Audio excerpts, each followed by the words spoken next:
Gentlemen, we apologize for the tardiness. We had some technical difficulties relating to my new haircut, and the new haircut was refusing to be shown on camera, and thus we are late.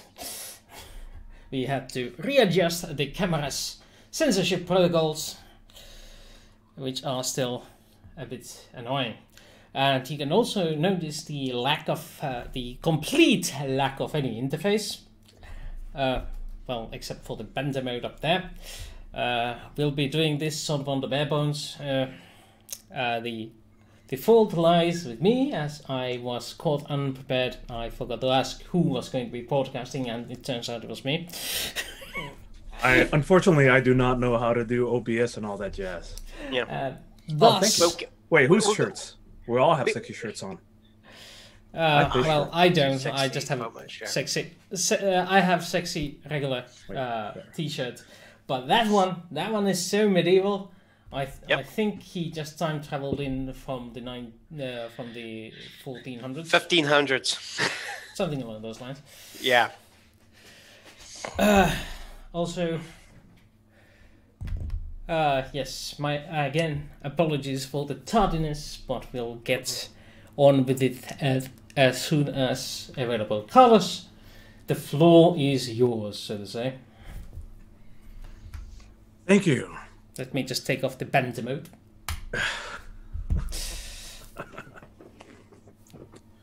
Thank you. Well, since we're all here, there's just a couple of quick, simple rules to go across, or simple home rules. I like to go off with the Wookiee rule, which means that what one person knows, you both know, unless otherwise you say, "Oh, I keep that just to myself." This makes it easier in case we're doing like something where I have to exposition something, and you, rather than you having to repeat it, it's just like, well, we can just assume that you know, kind of like how Chewbacca never actually gets translated, and everybody knows what the hell Chewbacca is saying. That's why it's called the Wookiee rule. Welcome. Thank you. Welcome to Tabletop Theater, where me and my friends take you through a nice little story. We take you through a nice little story and use D&D rules to come up with a nice, interesting bits. Hopefully this will be fun, entertaining. Wooster, if you don't mind, would you change your name, like right here? I actually have a different name this time. I could do that. How do I do that? Right click on your Zoom. Right click on my Zoom? Yep, right click. Right. Right click over your picture and it'll say your name. Oh, yeah. Yeah, that's the one thing I keep forgetting to mention. Remember my name for future meetings, yes? There it is. My name is different, though I don't know if the audience can see the difference. I probably should put some name tags on this thing. Make them bigger. Well, continue the story while I deal with the things. Thank you. So tiny. Oh no, what's going on here? Woohoo! That's big.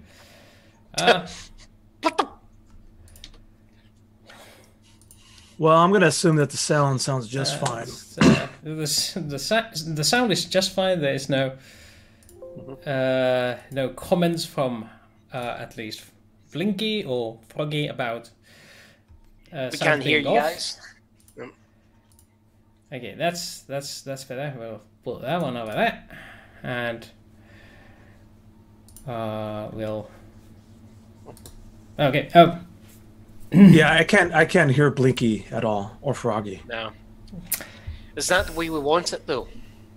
That's true. They'd be very annoying. I mean, constantly like puns left and right. Yeah. You have to get the pun police on them. Yeah.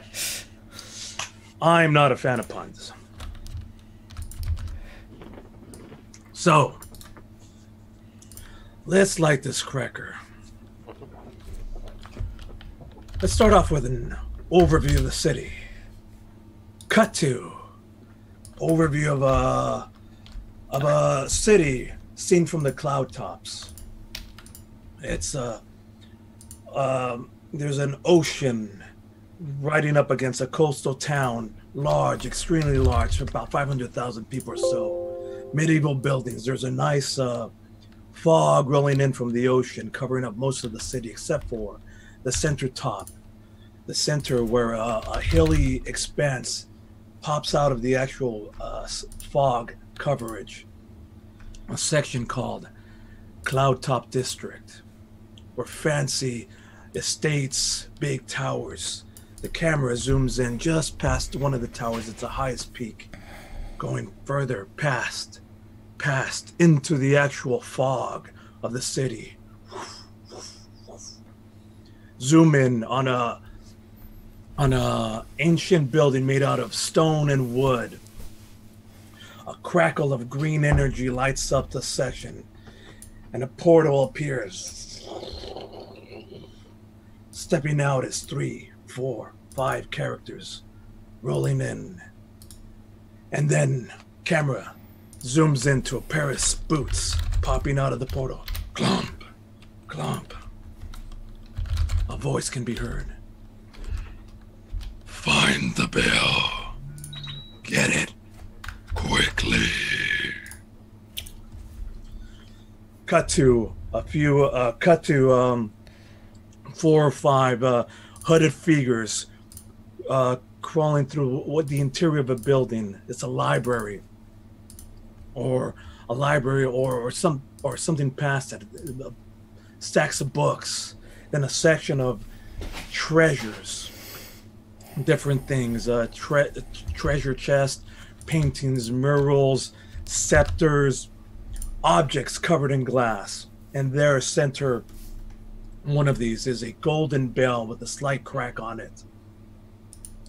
Lights illuminating it. The 4 figures swarm on it. And in the background, one of the library books falls down. Camera cuts to. There's a hole in the library books where a face is like peering through. Female face, pretty, blonde, green eyes, greenish tunic, and she's looking through the books, and she goes,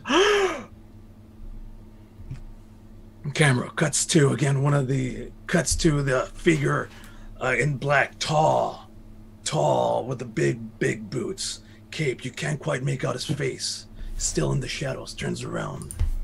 There's somebody here. Get her.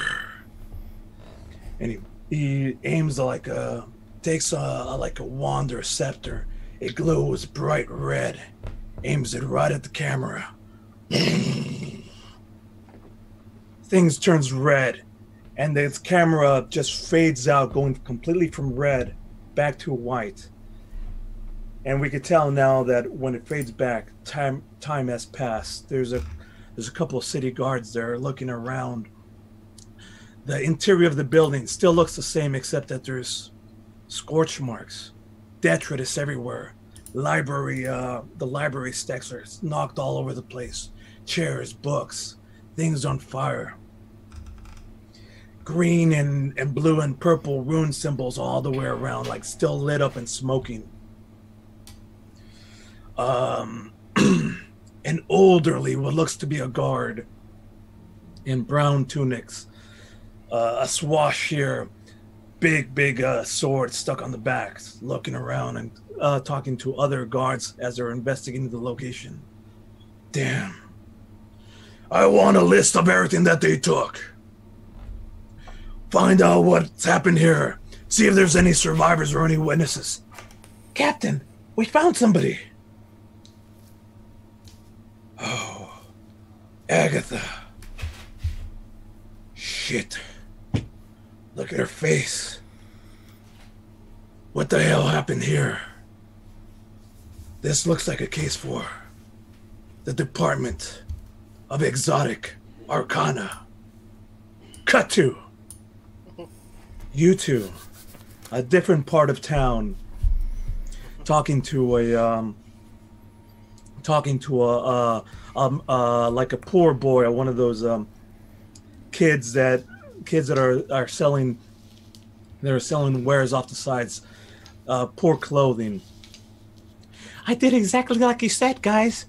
I followed him into that building. Now, let me set this up for you.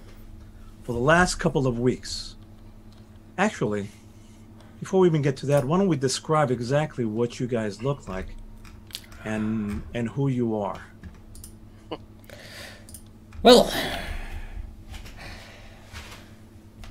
Jericho dear, is a man of a fairly high age. His hair is greying out. It's short on the top. Has this expression of experience on his face. As they are talking with the urchins, he has a serious but a non-committal look on him. Just making notes in the small book. I see.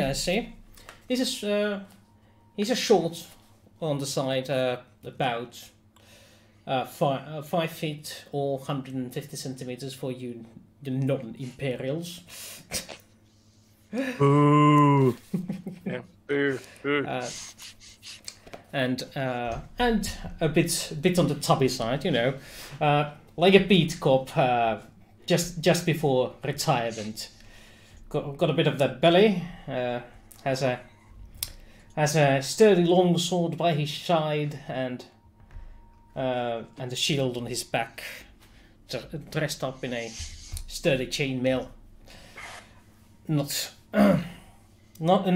in any sort of hurry anywhere. Hurry is something that he left behind some time ago.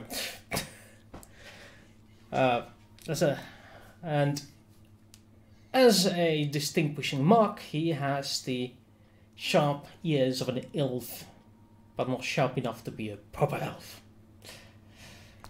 Nice. That's the half-breed bastard he is. And on his side, there is Fang. Yes. Fang just casually leans against the wall, letting his partner have the wee chat with a little urchin. They're grey-skinned, fat, the kind of fang-like lower teeth jutting out of his mouth. There. Long, dark, kind of skanky-looking black hair just hanging loose. Unlike his partner, he doesn't wear any armor. He is just hanging in a faded red shirt and just leather trews. There. A short sword at his side and some darts on a small bandolier-like sash over his shoulder. He just occasionally gives a glower at people passing by and just juts his head and just goes, "Move along. This official business here." And just anyone who seems to object, he just cracks the knuckles. We say you're a half ogre or a ogre? Half orc. Half orc. Gray skinned half orc. Yep. I love it. Mm-hmm. So, for the last couple of weeks, you two, partners for the guard, special department, have been following and investigating rumors of in the slum taverns, the slum section here of the city of Iman. You've been following a series of people getting sick, reports of a strange sickness leaving people with like darkened eyes and snot coming out of their mouth. You've been following one particular person by the name of Kane.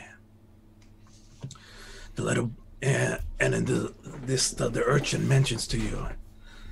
Okay, I followed him in. He's in that tavern. That was over 2 hours ago.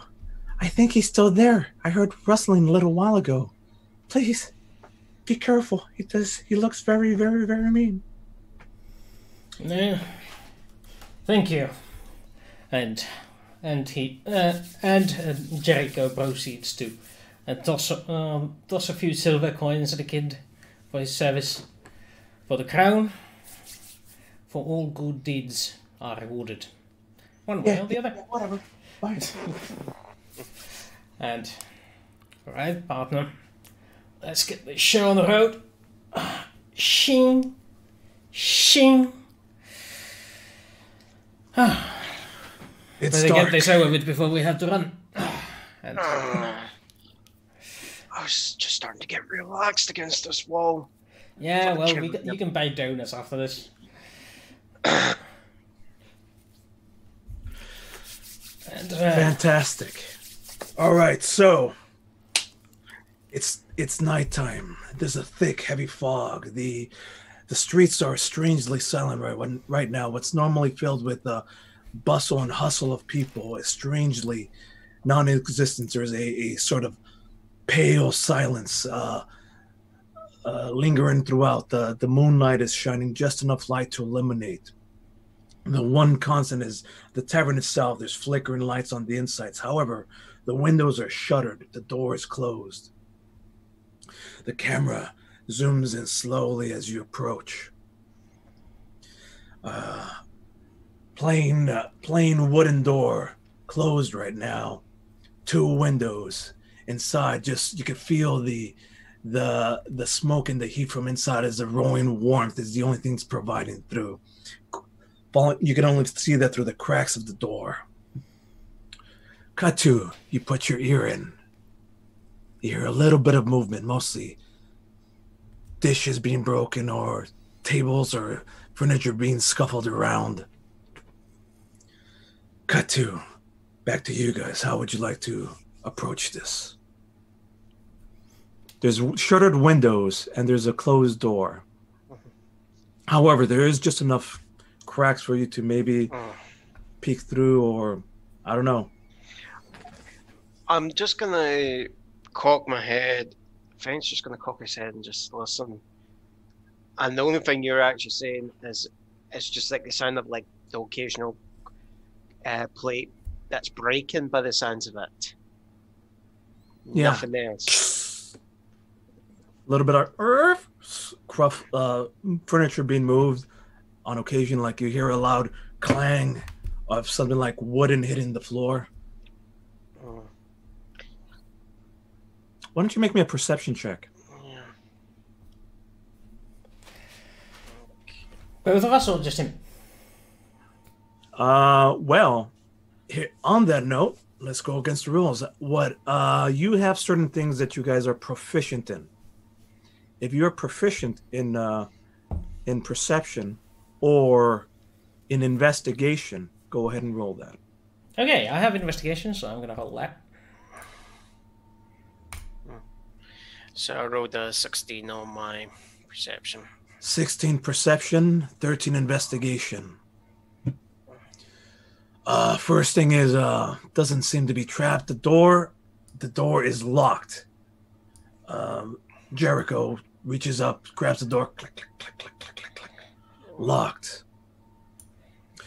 Fang looks around through the slats, finds a section of the window finds a section of the shut-in windows doors where you can peek through.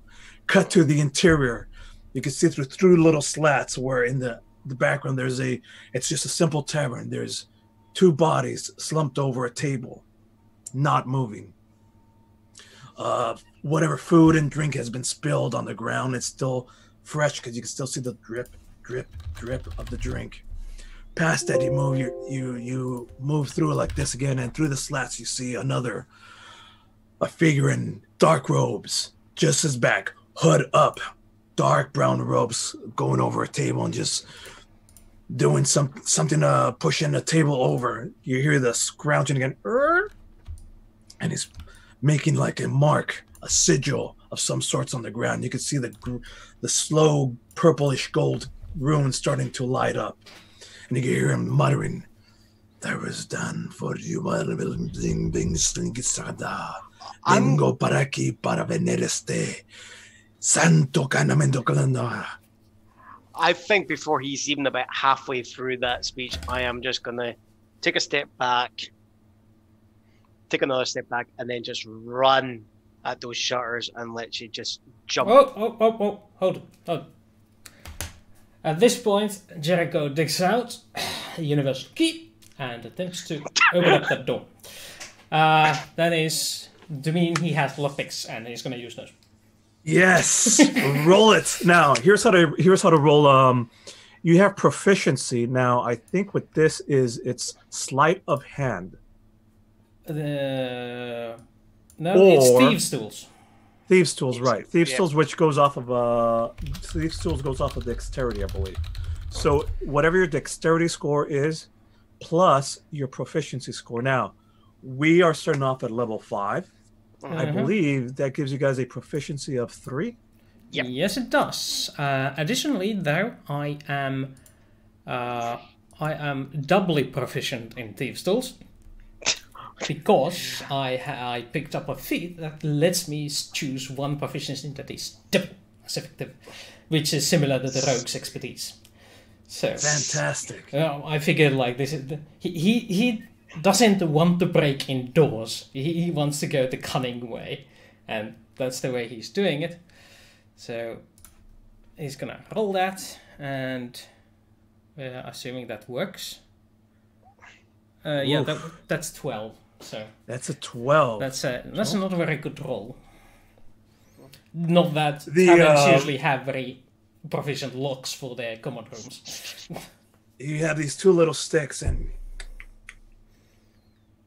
crack. What ends up happening is you actually hear the lock, whoosh, and then the door starts doing the weight of it starts swinging with a loud creak. And as it starts to creak open, you hear the muttering stop. The muttering continues. Huh? What? And it stops at that moment. And it's at that moment that Fang finishes, or that it's at that moment that you push the door open. He's got his back turned. The door moves fully. You're there in the he still hasn't quite realized, but he stops what he's doing. Is like you could hear him like listening. Cut to you guys again. And this is where the hand signal goes for judging. And both of you rush in immediately, and it's at that point that turns around. What are you doing here? This is the sheriff's department, and you are under arrest for public indecency. Now surrender immediately, and we will have you merely handcuffed. You're too late. Therisdun has already awakened. You cannot stop him. What we have started. I tossed my manacles at him. Roll it. I did. Actually, at this point, while he's having the exposition, you reach out, you toss what looks like a certain like round things like this, except they go to wrap around one of his hands, and it's at that point that we roll initiative. Yep, initiative. Go. Both of you. What the hell is initiative? Damn. I rolled a nat 20. Nice. How do you roll initiative? I don't. If you actually just hit the word initiative, it's the macro. There. 15. Not bad. Yeah, could not put it on Tacker, but yeah, 15. Okay, so I'm pretty sure that Fang is going to go first. Yep. Potentially. Natural 20 as well. Okay, so his plus is a +2. So that gives him Okay. a 22. You still. Oh, I you wasted still a 20 there. Sorry, my bad. I was not supposed to place it. I was changing the name to Longsword because I accidentally said Longsword instead of a battle axe, so I'm gonna have to go with this Longsword now. I just time to change the name, so sorry. Yeah. No worries, as long as it doesn't, change any of this. We're still learning. This is all brand new, and we'll Yep. be able to blah blah blah. All right, so there's one. Next one is.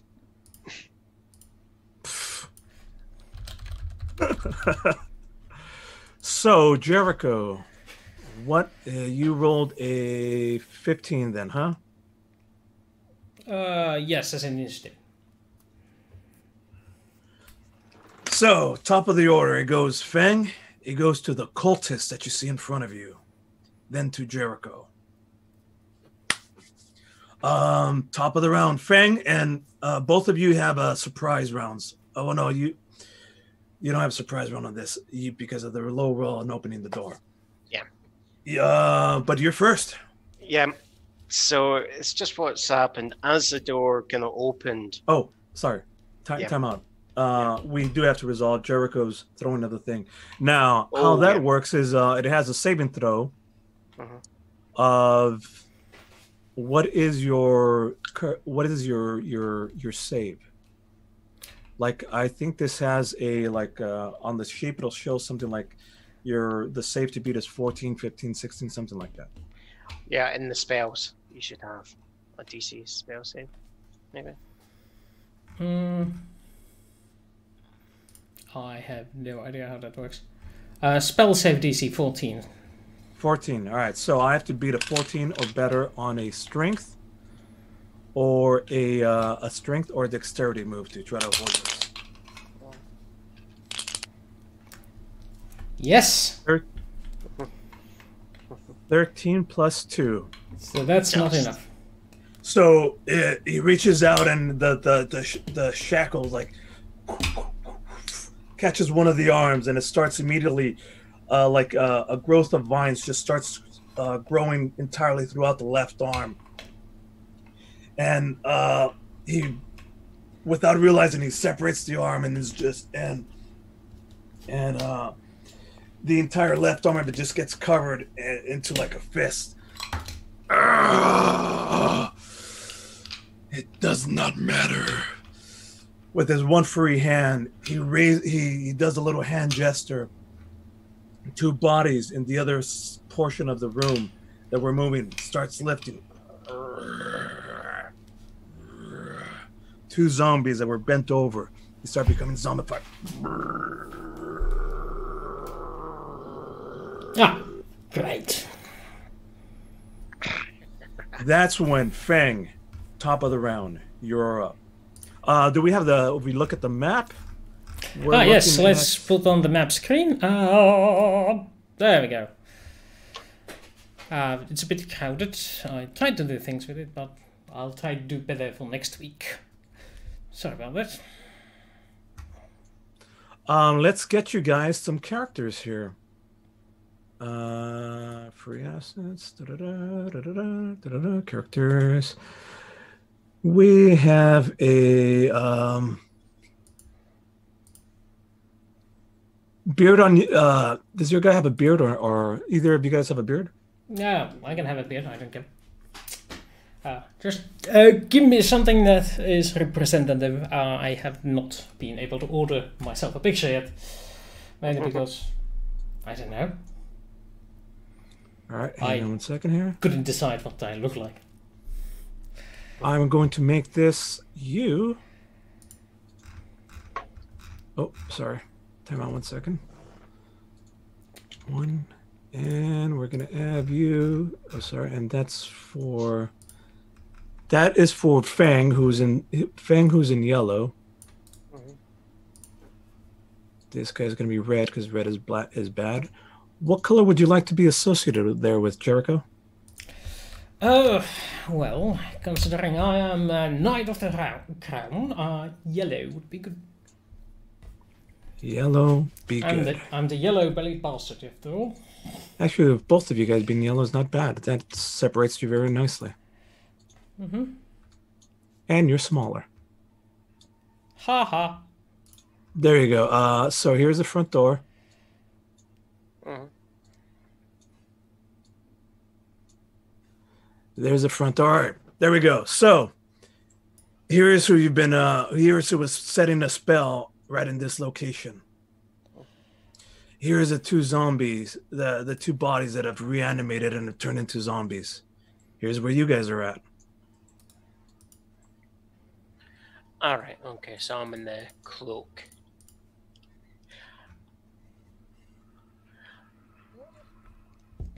And okay, I've got. Would you very like a nice- different color to differentiate since he's yellow? I could put you a different color. Yeah, that's fine. So I'm assuming I'm the one with the green cape. There. Yeah, here, I'll just make you blue just to make it because you are now a scientist while Wooster's an engineer, Fine, right? according to the chat.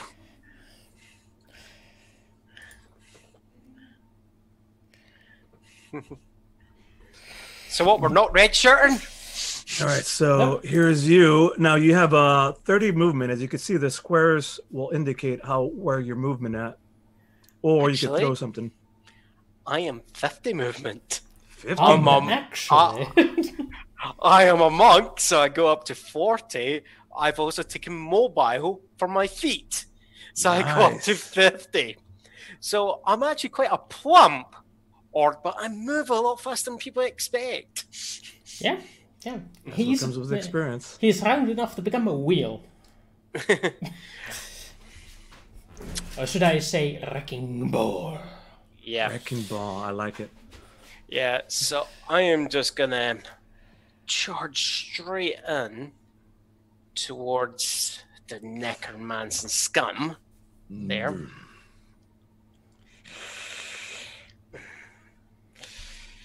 You're coming with me. Will not take me alive, nor will I need to be. You're too late. Not late enough to smash my face against your face, in. So do you have the ability to move these guys? You do not, do you? Yeah, you need to Give assign us actually the, access from the token settings. yeah, assign the tokens in our editable character sheet section. You can actually assign tokens. Or just can I? from the setting itself, like the Oh yeah, right from click on the token, token. Yeah. or the select the token, and there's the cog. Press that, and somewhere there. Well, unfortunately, it does say, however, to. Oh wait, shoot. I don't know that I can because when I go to edit, I don't think it allows me to do it to give you guys control. Sorry, guys, we're brand new at this. And move in do there. you suck? I'm moving there for you right now. For you, Yep. while Sure. I figure this out. Okay. So, Um, level 5. What does your monk do? I punch it for a lot. So yes, I'm As not one- even. Yeah. So Feng's not even going to draw his weapons. He's just running up. He's just cracking his hands, and as he's coming up, he's just going to try and do like a undercut, into the gullet, a punch as hard as he can. Gotcha. With his There. one free hand, he punches himself, and you see his like a glow show up on him where you recognize this as an instant shield of faith. The what shows up, however, is kind of like a darkish material, darkish like halo aura, a reddish aura around them. So, bringing up his AC. However, take your shots. Yeah. So this is going to be my unarmed strike. Oof. So that first one, nope. And that one. The first one, you go to punch, and with his his wrapped hand, it just blocks it, and you see like it just glows all completely red, and your fist just stops at it. You will have to do better than that. You got any more hits, or is it just the one? I think It's level 5 you have multiple hits. Yeah, I do. That's So second attack. you have a bonus action. You have movement. Yes, bonus action. monk gets a extra attack on 50. Yeah. So as An action is 2 attacks. Yeah. So he blocks that. At which point I'm going to just whip around into a spinning kick instead. Nice, fantastic. Roll it again. 24. Yeah, that hits. So it's just as he's doing that, I'm going, oh, don't worry, I've got more to this. And he just whips into the kick. And so if you click on the unarmed strike word, there you go. Yep. You got 8 damage. it's just a whip around into the spinning kick, and it's just my foot hits him right in the face. And now you can see like the hood rips open. You can see like a scarred face. In fact, one of his eyes has been torn out completely, like almost if somebody reached in and grabbed it out. In its place is just like a reddish ball, and as with this one good eye looks out at you.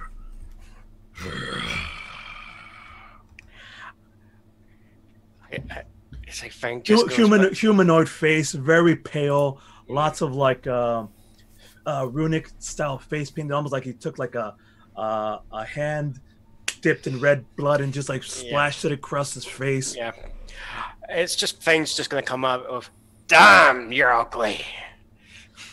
I think you have a bonus action which you can use to either dodge Or flurry of blows. that's key what points. I'm going to. Yeah, so I'm going to actually, because I've successfully hit, I'm going to use my key point for flurry of blows there. So it's just as I've done the spinning kick, and the flurry of blows allows me to do 2 more hits. Yes, do it.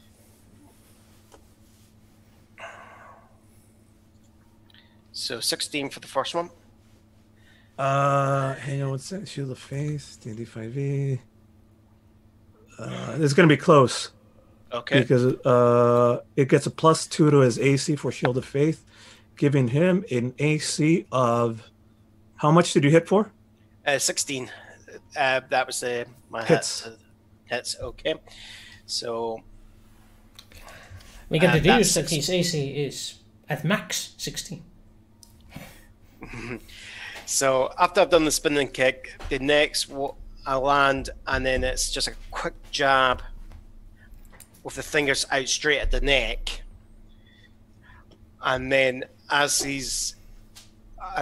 surely when he's like reacting, I'm then going to try and go drop down into a sweep kick for the next one.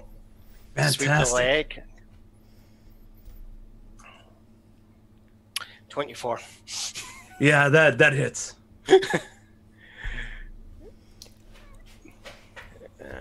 For a total damage of 5. 5. So you've caused a total of 19 damage on him. Like, Yeah. he gets beat back, and he's up. What? And things just like she bouncing on the toes of his feet, and he's like, oh.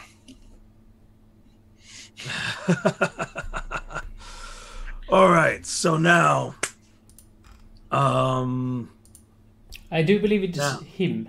now it is his turn, and since you've like knocked him on his back, he slowly gets up, fury in his eye.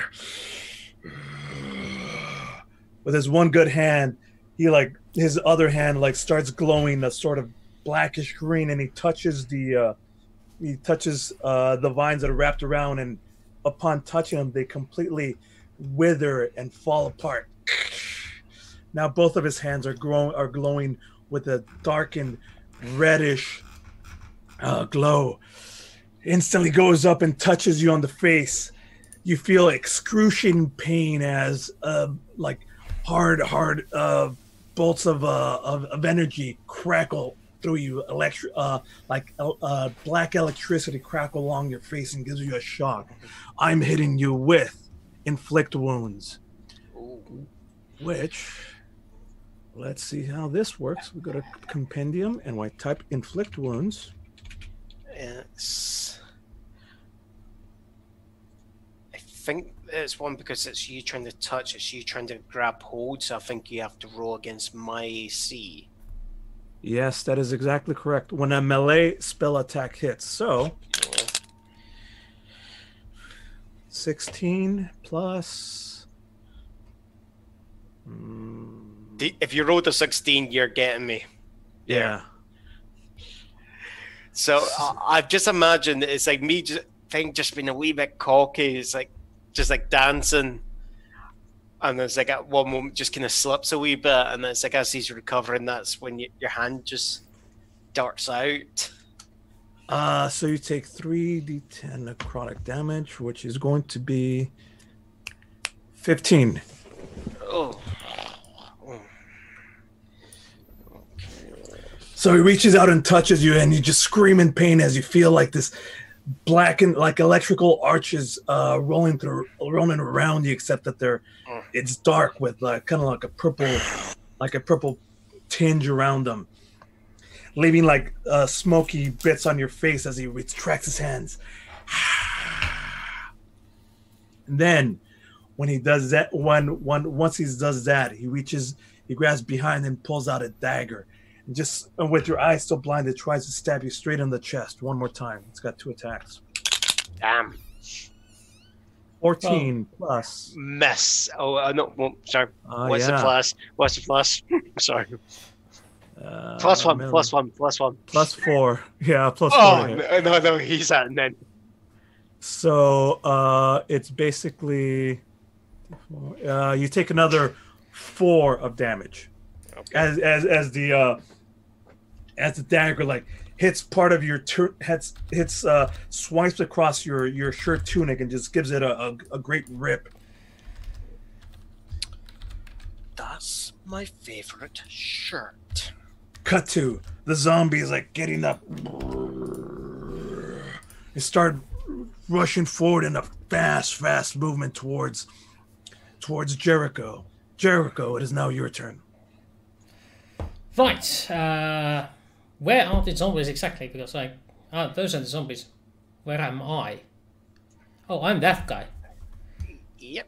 I did not even see there was a guy there. Well, you're the small one. Of course you won't notice. Right. I need a... Oh, no. This thing had a...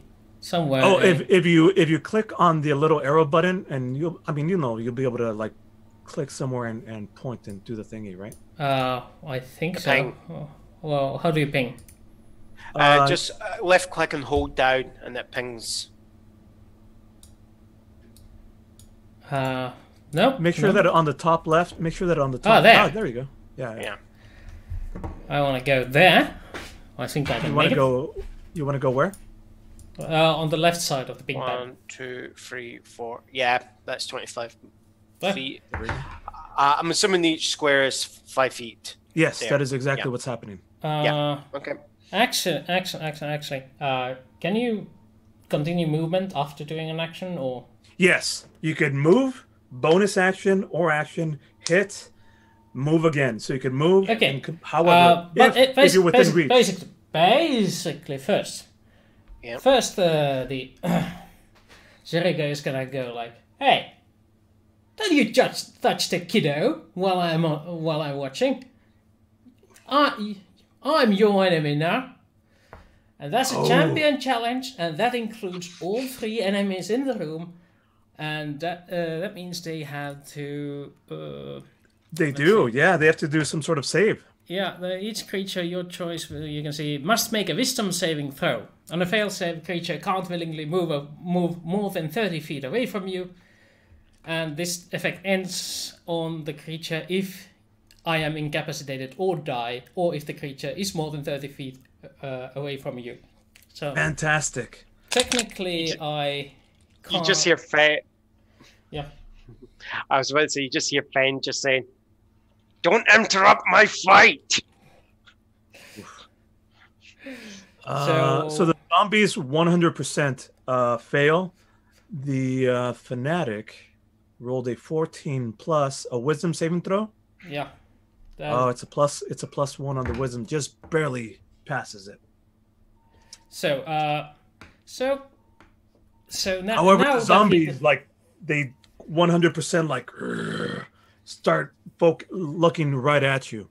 Right. So well, since the partner wants to be fighting this thing alone, I suppose I will have to deal with these lazy zombies and go next to the first zombie on the left, like here, and smite that thing with my longsword twice. Fantastic. Well, not smite, but use the Yeah, I understand. attack. Ah. You step up boldly, and the zombies now they're pure raptor attention. First attack. I believe that is quite handy. I believe that hits strong enough for me to. Wait. Both of them hit, and you have a natural 20 on the second one. That's a crit. Fantastic. Why is it not holding my damage? I'm trying to. Okay, click on the word that says longsword. Click on the word that says longsword. Yeah. Oh no, like. Oh, sorry, I'm using longsword two-handed apparently by accident. Anyway. You see like on the right where it says Verku, the chat window. Yeah. Click on the longsword and it'll roll your damage for you. Ah, there. Okay. Are you just using the longsword like one-handed? this, see how I clicked on the actual word? Yeah. There you go. Yes, then I'm gonna click on it again and again. Oh, all right. So wait, is that double damage or?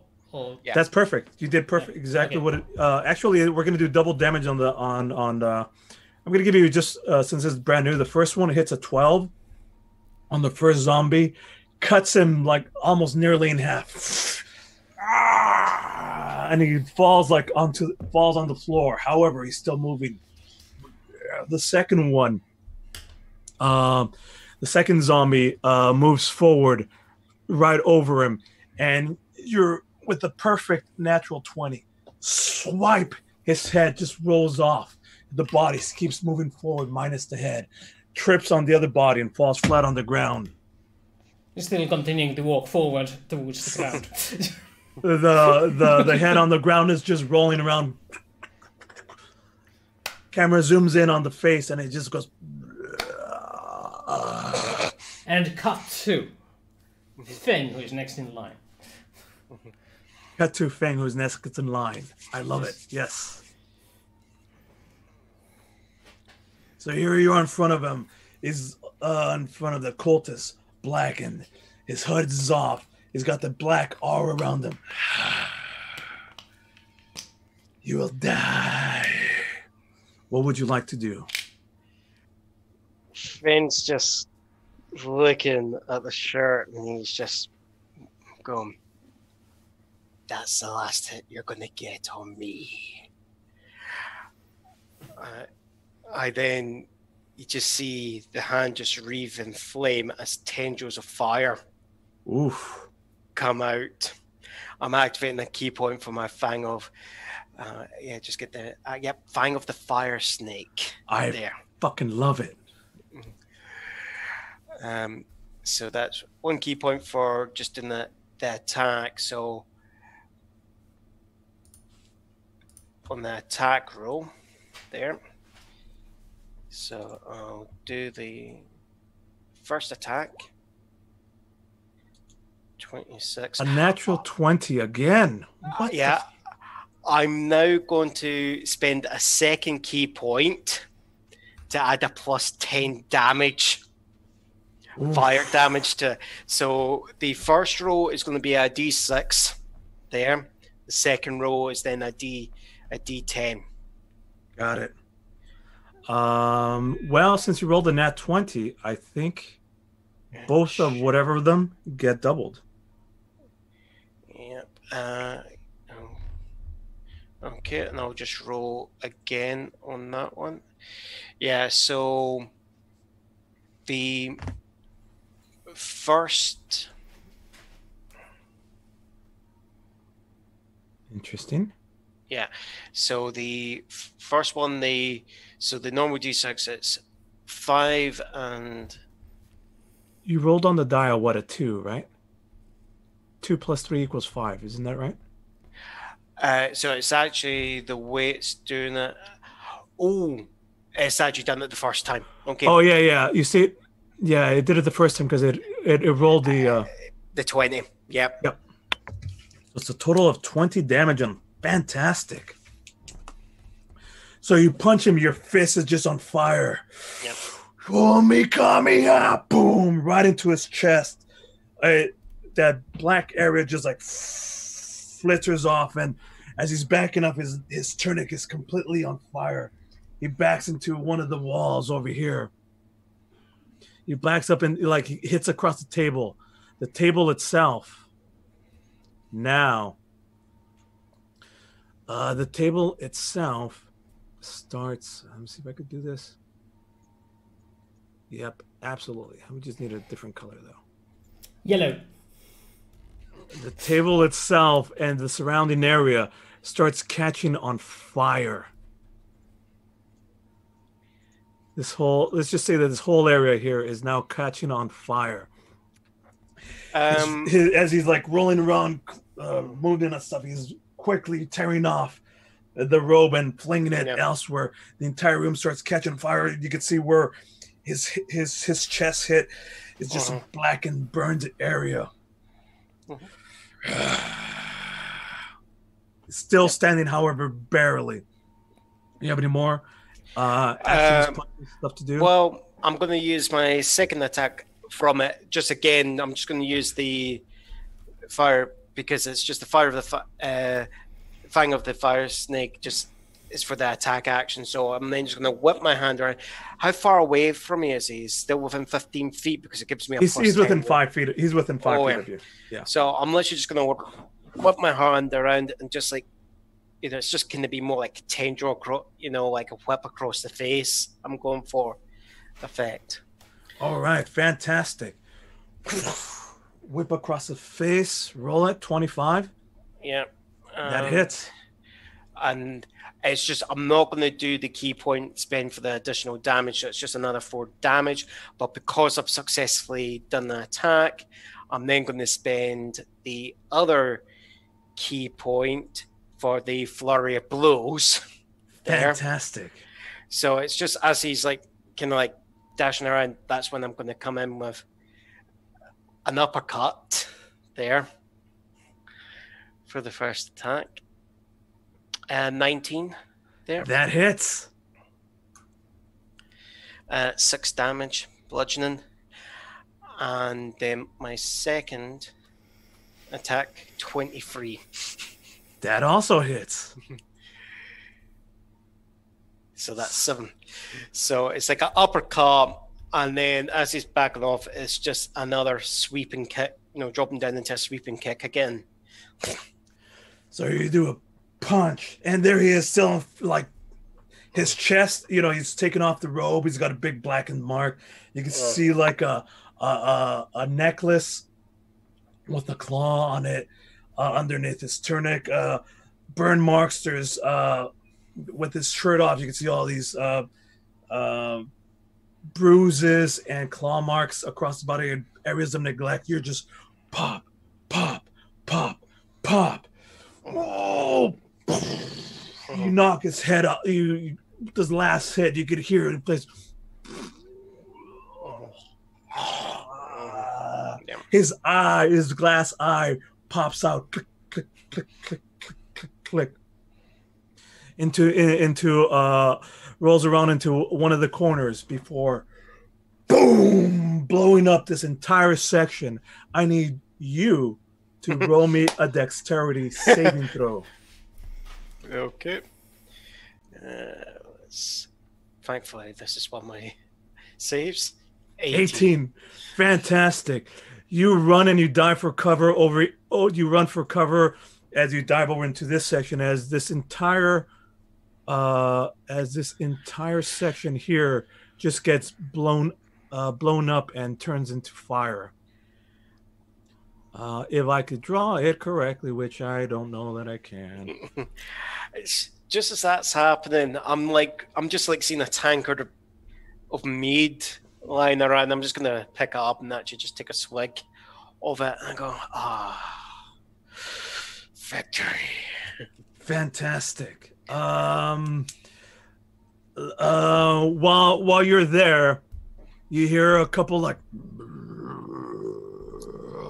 as crashing through this door right here. Some more zombies. 2 more zombies appear from the back room. This section here is completely this section here is completely ablaze on fire. It is now Fang, Cultist, Jericho's turn, and then the zombies afterward. Oh. How many of those zombies are standing? All 4 of them? Hang on. Let me see what they're 22. Yeah, these 2 are on the ground. These 2 are on the ground. However, they're still moving. And because they're on the ground prone, you have advantage to strike them. That means you get to roll twice and take the better of the roll. Fair enough. These two have been untouched. Now both of these here are very weak. These 2 here are fresh to the fight. Right. So in that case, Jericho is going to go cleaver with his longsword and whack them against the stone floor, like a butcher, like an executioner would, but instead aiming for the spine to cut that in half, while yelling, "Can you get upstairs to see if there's any survivors? We need to evacuate them before the building burns down. I'll hold them back." Nice. So first, the 2 attacks. Let me see. That and that. Hopefully that works. Okay, so you see on the second one where it says 14 and a 15? Yeah. That's the you have advantage. So the 15 hits. The first one, obviously, the 21 hits because that's just massive. So both of them hit the zombies. You can attack one at a time if you like. Yeah, well, I had 2 targets anyway, so. So I'm just gonna serve one each either way. The first one that still is crawling around, you like swipe. You put down the sword onto its back, and you can see. And it stops. It's like pinned and stops. It stops moving. Pull out your sword. The other one with minus its headless is still. It's now crawling up on your actual legs. You take one big swipe, cut him in half, and both of these are now in and gone. And we have something cool for them. There we go. That thing. Okay.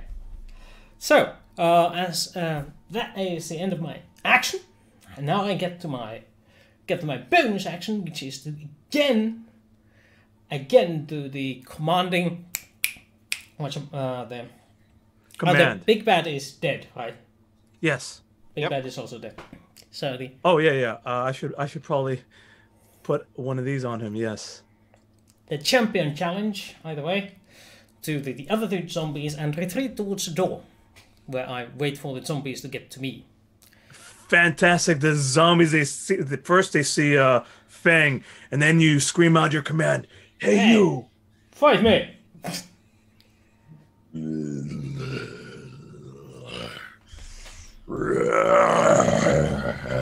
It's, by the way, the wisdom save of 14 if you want to roll those, or if you just want to go with the. Yeah, we're gonna do that anyways. Although, one of them passes. The other one fails. We're just gonna say they both fail because it's funner that way. You start running out this way, out the door, and they start for their action. At the door, I'll still be within 30 feet of them, but of course, otherwise the spell fails. On their turn, both of them jump over the bars, this area here, rush up at you, and start taking swipes at you. Now, zombies, when they have a pack tactic, when they're when they're in close range, they roll with advantage against you. Both of these start swarming you, trying to hold on one of your hands. The other one starts slamming against you, trying to bite at you. Oh, natural 19 on the first hit. That hits. Natural 20 on the second hit. That hits too. Causing a total of 1d6. So 6 on it. I don't like that. Just deal it. 3, 4. All right. So the first one causes 5 damage on the zombie attack. Mm-hmm. The second one causes 10 damage with the natural 20. So that's a total of 15 damage. A total of 15 damage, and both of these are clawing at... Oh, they did it with advantage too, so... The other one doesn't get another natural 20, unfortunately. So I still have 29 hit points to go. You're doing all right. Fantastic. All right, cut to Fang as he... Cut to Fang. You hear him say, check up on the upstairs. The camera is zooming in on you, just still on the other sound. The table itself is on fire. You're finishing chugging your drink. You slam it down. What would you like to do? I just go, Jericho, let me have a drink. Not on the job. Fig pulls himself up, hops over the bit of the bar that's not on flames, and will just... He's relaxed. He's just gonna casually walk up to the stairs, right? Fantastic. You get to the stairs as in the back you see him, like, you look over to the side. There's 2 zombies, one on each side of Jericho, and he's like fending one off. The other one's like trying to like bite into his shoulder, but he's just like scraping. There's a big old claw mark across his face, and you're like, "Hey, he's got this." Yeah. You go in and out of view to the up the stairs. Burst open the door. There's a set of 3 or 4 like room doors that are you could tell are for inns, or for rooms for the inn on the upstairs section. Go ahead and roll me a perception check or an investigation, whichever you prefer. I am gonna be... Yeah, it's gonna be my perception. I've got the better plus to it. 16. Cut to you like kicking one of the doors open, looking inside. Kick another door open. Cut to the door, another door, and then you could see there like this young woman, like this older woman, fancier dress, got a suitcase off to the side, and she's holding up some covers. Don't hurt me! Don't hurt me, please! Don't hurt me! Thing just holds out his hand. Come with me if you want to live. I'll aim to be dead. Fantastic. With that, cut to Jericho. 2 zombies on you. It is now your turn. Right. Well, obviously, using this replica here, I will demonstrate what I'm going to be doing. I'm going to be doing this. Smash. This is Smash. Roll it. Let's long sort this out. 14. 14. That hits. They're zombies. They're very low CR. They're very low AC. There we go. 5 damage on 1. All right. So that one doesn't go down, so I strike it again with the same thing. Swipe. Oh, natural 20. Fuck me. You guys, what's... Yeah, does that actually count in the natural 20, or is there's a plus 2? So yeah, apparently. I know why, because I think you have to confirm in the macro, if it rolls on a crit, what the additional die is there. If you've not put it out. Oh, I probably have not confirm. Well, here's what it is. What is it? Oh wow, that's a wrong die on the crit thingy. It's rolling 1d6, so I'm just gonna add the 1d8 there. So it's a 6 instead of a 2 because that was it. Okay, so then in that case, what it is, it's and your modifier is a +2, isn't it? A +4. Yeah. So 6 is 12. So that gets doubled to become 12, and then you add your plus whatever, which I think is +4. So that becomes a 16 on the zombie. Oof. Yep. That gives it a total of 21 on this zombie. It's the die pool that gets gets double. You do 2 off at the modifiers. The modifiers. You manage to swipe him in, and like half his body opens up almost like a big old mouth. His guts start spilling out, and he's still like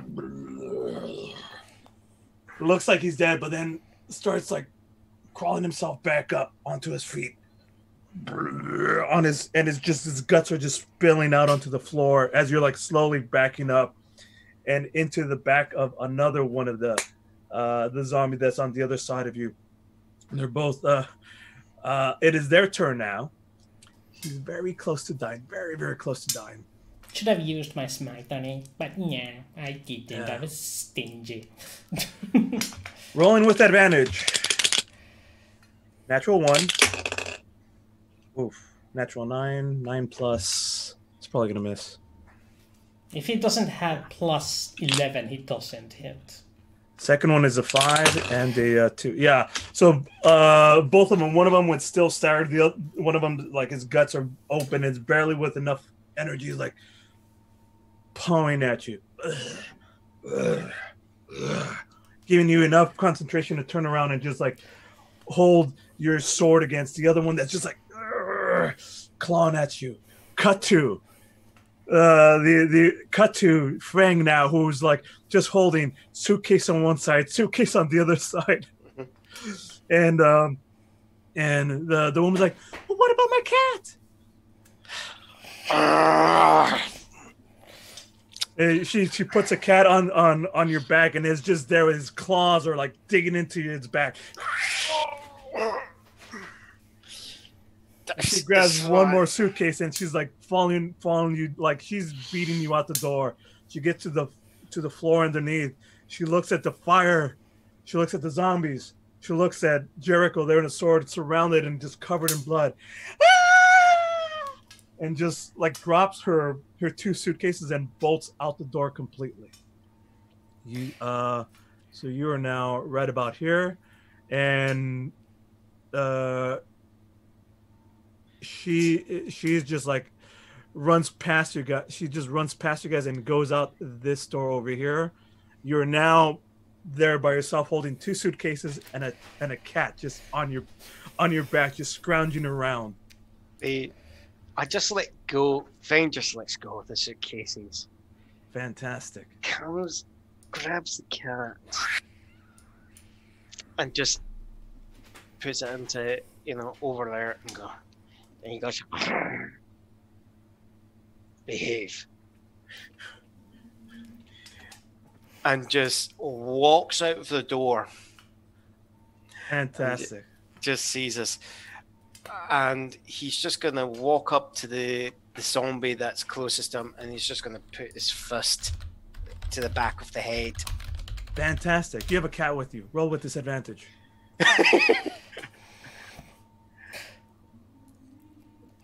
Roll with disadvantage, sir?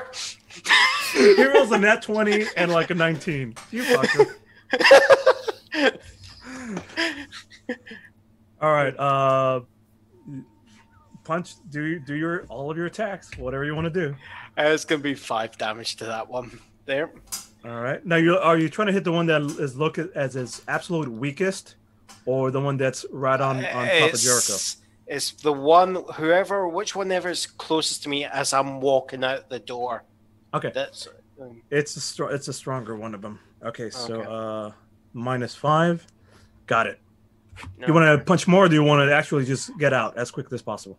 I'm going to spend my last key point there and one-handedly go into flurry of blows against this thing. Fantastic. So here you are with one cat, just Yeah.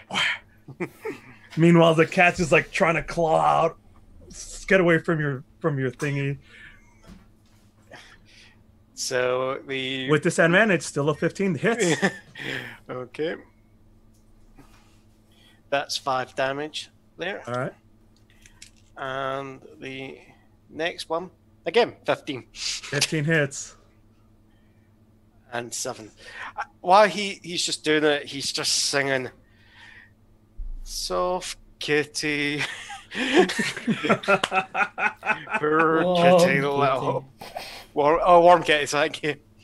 Yes, fantastic. Roll me a performance check. It's very great. It's soft kitty, warm kitty. Well, it's still a pretty Oh, good check with a 12, so Yeah, it's better than average for you. yeah. With that, because it's a 13, the cat calms down a little bit. Cut to Jericho now. So, Your turn. are they both still standing? Yes. One of them is Still completely weak. standing. The other one that's hanging on you just got punched twice, and it's you can see like his head is twisted now because of that.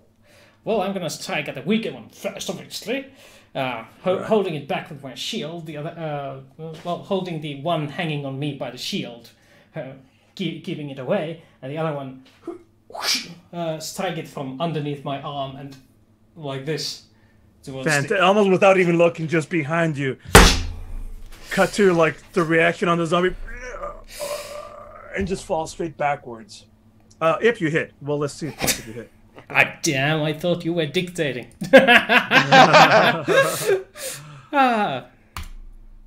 Yeah, That's definitely hits. I mean, that's a 26, folks. That's yeah. 2 19s on the same roll, apparently. I'm trying to think. It's He's down to like 1 health, so with that, 7 you don't even points. have to roll for damage. It's just like falls backwards, leaving you 1-on-1 with the other one that's that Fang's on one side, you're on the other side, Screaming Kitty as well. Because of that, you're flanking him. Roll with advantage on this last hit. Yeah. So as he is like that, I'm gonna my sword is still stuck in his friend, pulling it out, raising my shield bit, raising him off the ground, and swiping at his legs from underneath the shield. Fantastic. Roll with advantage. Roll with advantage. So here we go. That's a 25. So that hits, and I'm going to be using a second level spell slot to deal some frigging smiting damage on this. So that's an undead, so that's a 3d8 on top of that. Fantastic. Probably. And let me just add in some 3d8 here. That's fingers radiant, crossed. It's not 3 ones. radiant damage. So, well, there's at least a 1 in that roll. Yeah. It's 9 So points let's of extra see. damage. It's going to be close. Add it up. 14 points. 14. Let's see here. You had already hit him for 17 for this. How would you like to do this?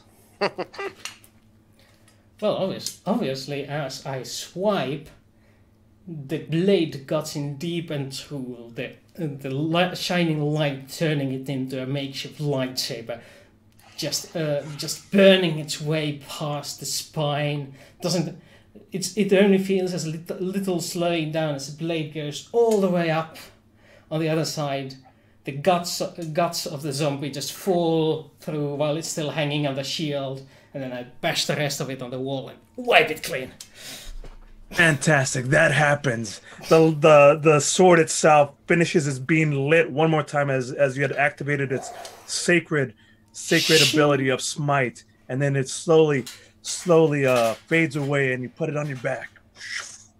The fight is over. Actually, on the belt. On the belt.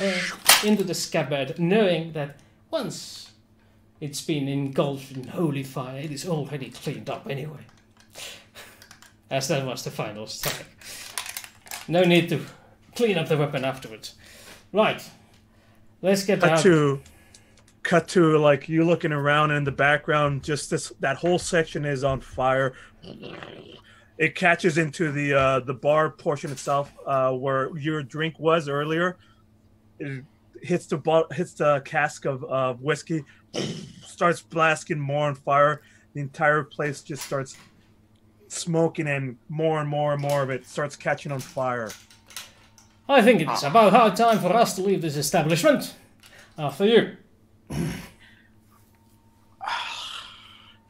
That was a nice casket to boot, also. Oh. Yes, well, you didn't pay for it either. Get out.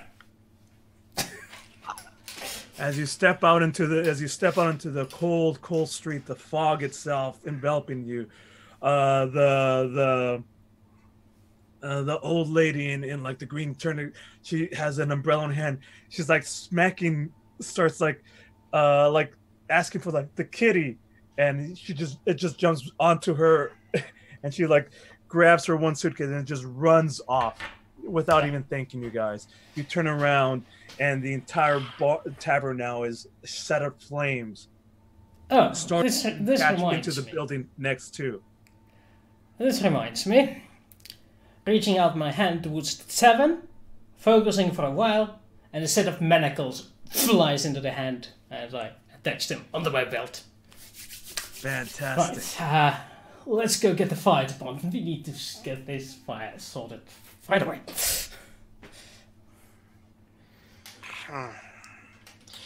You could already hear the klaxon bells, ding ding ding ding ding ding, and movement as like the fire brigade is starting to come. Like from a distance, you could hear the ringing, clanking as horse-drawn cart with a couple of what appears to be 4 or 5 volunteer firemen with buckets. Start setting up a chain to the buckets of water to the well nearby, and to already since they're traveling a cart, there's already a tub full of water that they're just like using a splash.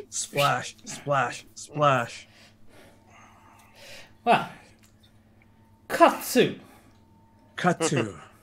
And from there, we're gonna take a break. This is a good time for a break. So see you guys in 15 minutes. Let's give it a proper time so for the game GM and me get some things sorted out in the meanwhile. I'm just gonna I don't have an intermission for this stream, so I'm just gonna borrow the Babylon one. So see you after this plugin.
Hello again.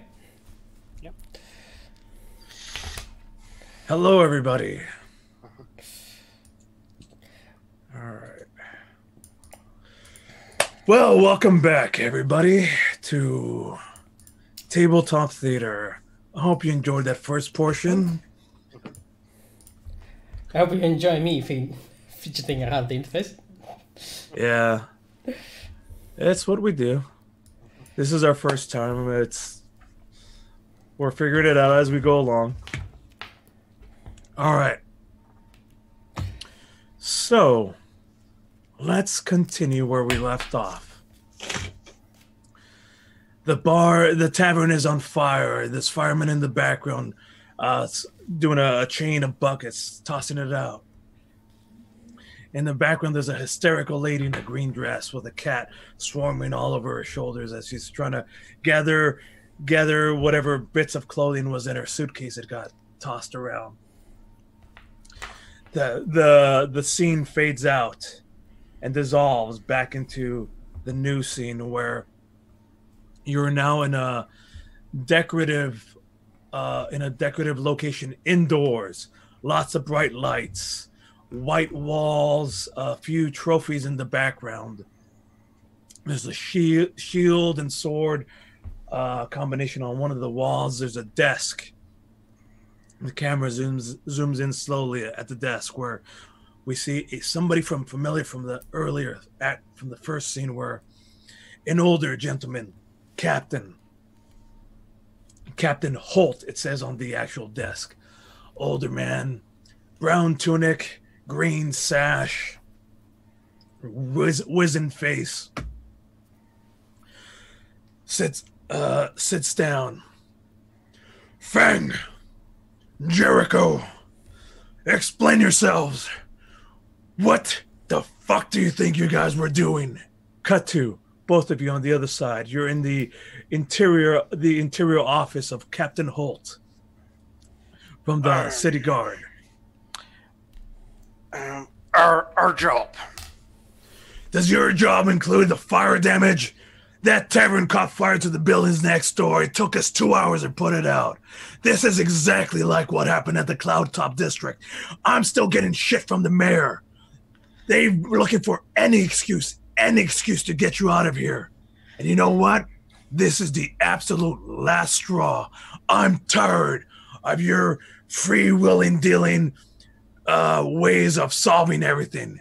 Do you know how much trouble you guys are in? The amount of damage? That is 50 gold of repairs that we have to do. 50 gold! Where am I going to get that kind of money from, huh? From your pensions? Is that what you want? You have pensions? Not anymore. Not when you keep it up like this. You, Fang, you should know better than that. What were you thinking? I was thinking, Captain, that leaving a necromancer to do what he's doing was worse.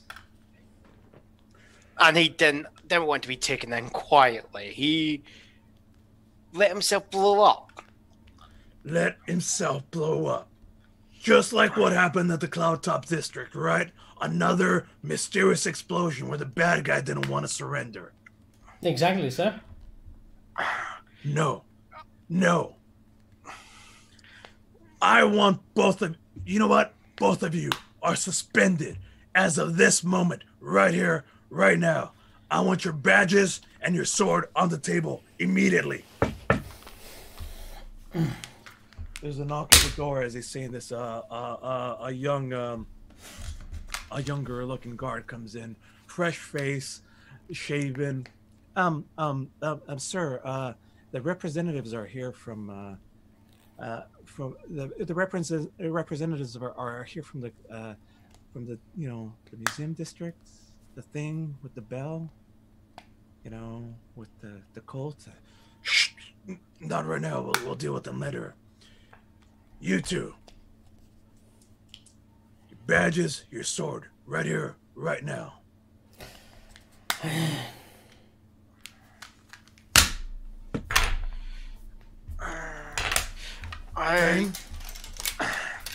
A, I don't carry a regulation sword. That is my own property. B, I lost my badge a while back. Fine. You're doubly suspended then. For loss of property as well. If I see you anywhere near one of my cases for the next following week, you will be arrested on sight. Now I've got to deal with this massive robbery at the museum center.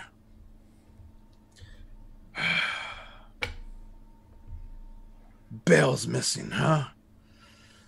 You two are excused while I deal with this. Fenton! Show them out. Bring Ariana and Allura in. As you're led out the door, you see walking in as well a tall brunette, female elf, dressed to the nines in a purplish robe and gown with hints of gold all over, runes and stars and moons.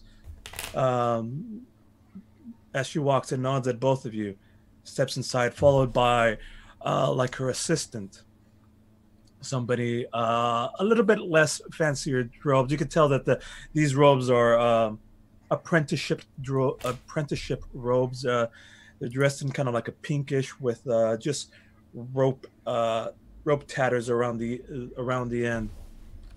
She also nods at you, and as you guys step out the door, the captain gives you one last glare, slams the door shut, and you hear from the other side, "All right, tell me everything there is to know about this bell that's missing." The door, the camera zooms out a little bit as it's just you two there outside of the office. A couple of the guards still milling around, and they're in the corner, and somebody that you recognize.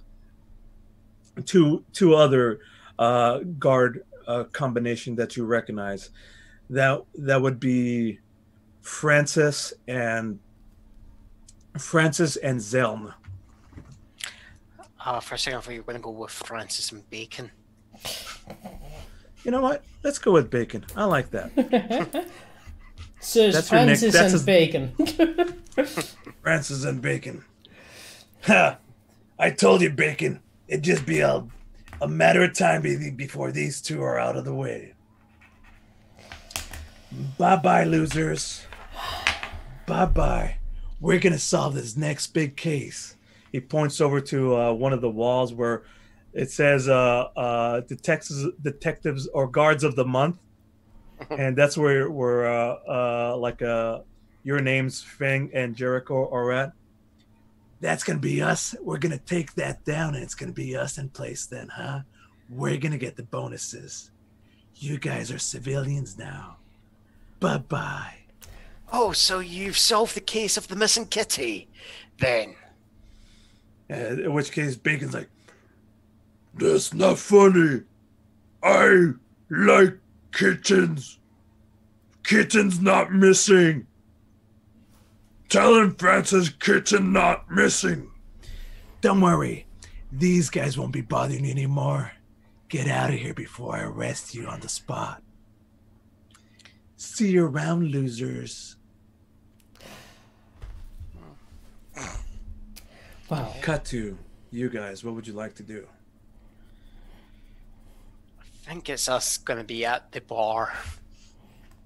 Yeah. Maybe one that's not burnt down. Do you mean the donut bar? Yeah. So, a small little montage scene as it's now the morning is coming up. The birds are starting to chirp. The fog is starting to lift. There's a hustle and bustle outside of the city. You look around the cobblestone streets. The buildings are a mixture of wood and stone. A lot of them have hanging door frames of iconography, swinging like a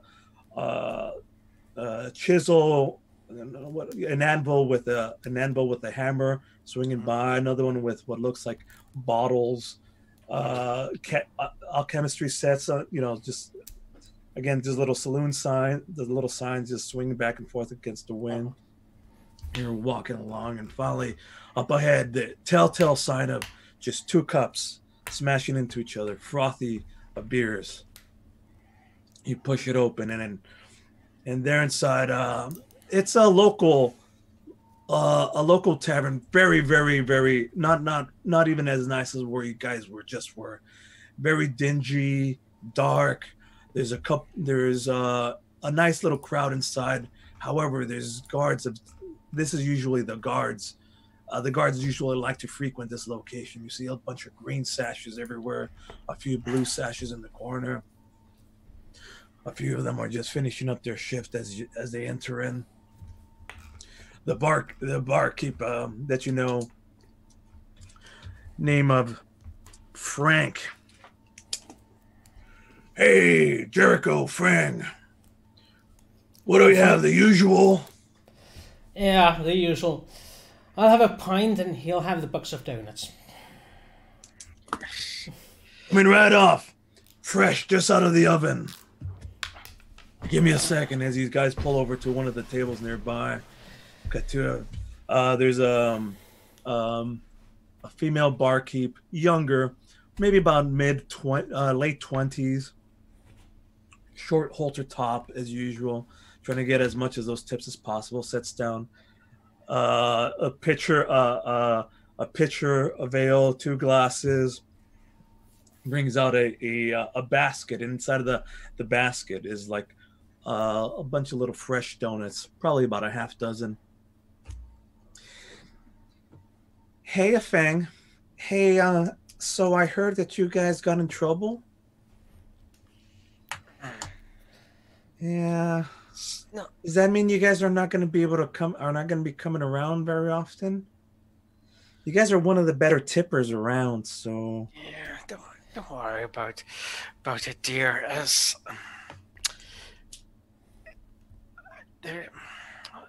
We'll find a way to fix it. Don't tell Frank, but I put in a couple of extra donuts for you, okay? You're such a kind dear. Hey, Mabel. Hey, in the background. Go ahead. Just was going to say thank you, darling, and placing the tip at the proper place. Yeah. And then grab a donut before all of them go missing. Hey, I said I'll be right back. And then she leaves her table and starts like going back to the kitchen and serving the rest of the crew. As you're looking around, there's still a few of the guards just finishing up their morning breakfast. A few of them are drinking some coffee. A few of them are finishing up their evening meal. You can tell that this is the night shift guard changing up with the morning shift guard. In the meantime, it's just you two, at the table. Camera slowly zooms in on you as you're holding down your drinks, and you're just munching down on donuts, one right after the other. So, I've literally, my mouth is like full of donut, and I'm just talking as I'm also chewing, just giving that full display of the dough moving around in my mouth there, and I'm like, I don't understand what Holt has against us. I mean, Cloud, it was just a stable we burnt down. Well, the stable did belong to what was his name? Some baron something. You know how they are with their property. Personally, I empathize with his position. He needs to find somebody guilty, and doesn't want to ruin his own ass, so he is ruining our ass. It's like, I'm not sure it's just the stable. There was something about a prize stallion, wasn't there? No, I think we got all the animals out of there. Though the one did get wounded by the errant fireball.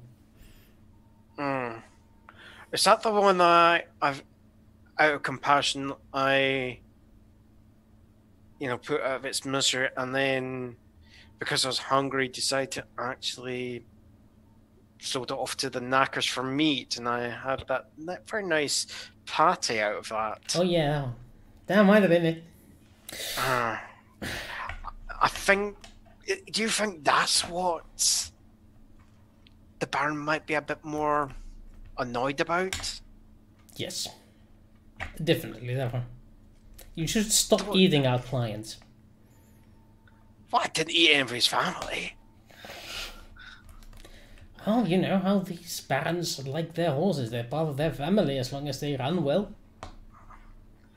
Well, she wasn't going to run. That thing wasn't going to run well. It did before you ate it. As I said, that fireball hit its hind quarters. That thing was done for. The Baron didn't know that before you ate it. And I compensated him for it. You, on your salary? No. It takes 10 years to... It takes 10 years. I offered a repayment plan. Surely that would be good enough. It takes 10 years for you to earn enough money in your life to buy that. But you can't afford to pay that money to him and still live. So he's not looking at a 20 to 30 year involvement into getting payments from you, is he? Not when your life expectancy is 2 weeks. The way you eat those donuts. Wait, I eat these donuts. I've been eating these donuts for, what? The last 8 years? Yeah. Never had an issue before. Yeah, you never do until you do. Yeah, have another one.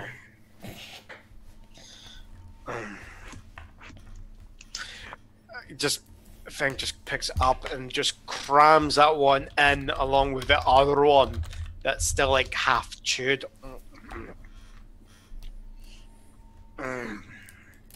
So, for the moment they're suspended, but I think there's something bigger going on with this tiles ding.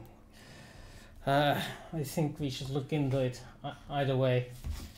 Or was it? Who says I'm suspended? We're both suspended. I still have my badge, and I just pull out of a pocket. Well, I still have my badge. Me too. I had a copy made.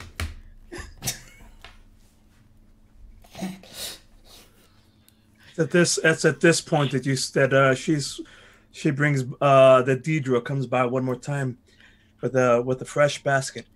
Refill for you? More donuts? Yes, please. Oh, by the way, have you heard anything about Tharisdun? Tharisdun? No, I that's not a name I recognize. Does that have anything to do with all the people getting sick lately?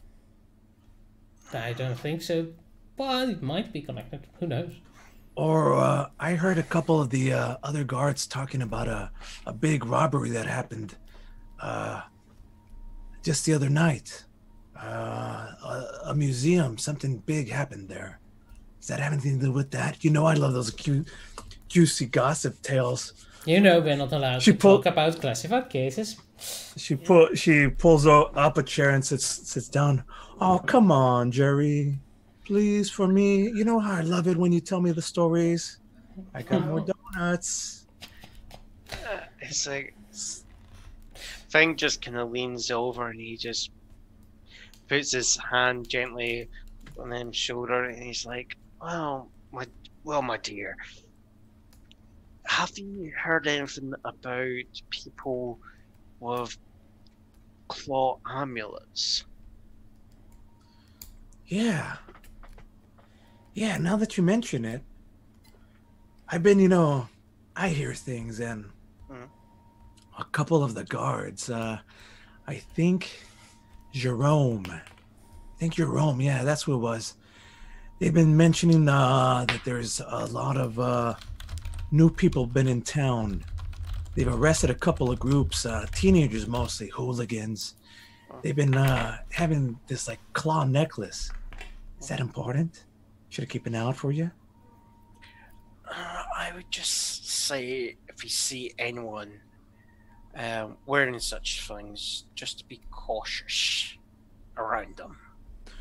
Ooh, Well, you know, here, they're never going to come into this bar. I mean, there's too many guards here. Safest place in the city, right here. Yeah. And as long as you two are protecting us. Placing a silver coin on the table, pushing it forward. Let me know when you hear about those claw necklaces. Oh, sure. Yeah. No problem. I can do that. Think. Well, I've got to serve some more tables. You think in a little bit when you have more time, you guys can tell me about the big score last night? I heard you burned out another tavern. They're a competition to us. Thank you for that. Yes, we did it all for you. I knew it. And she leaves like she pulls out another. I mean, she's got pockets everywhere, and it's just another pink frosted donut on the table, and just walks away. Out to serve a couple more people. I think she's sweet on you sometimes. Oh no, you're the one in for the donuts. Shh.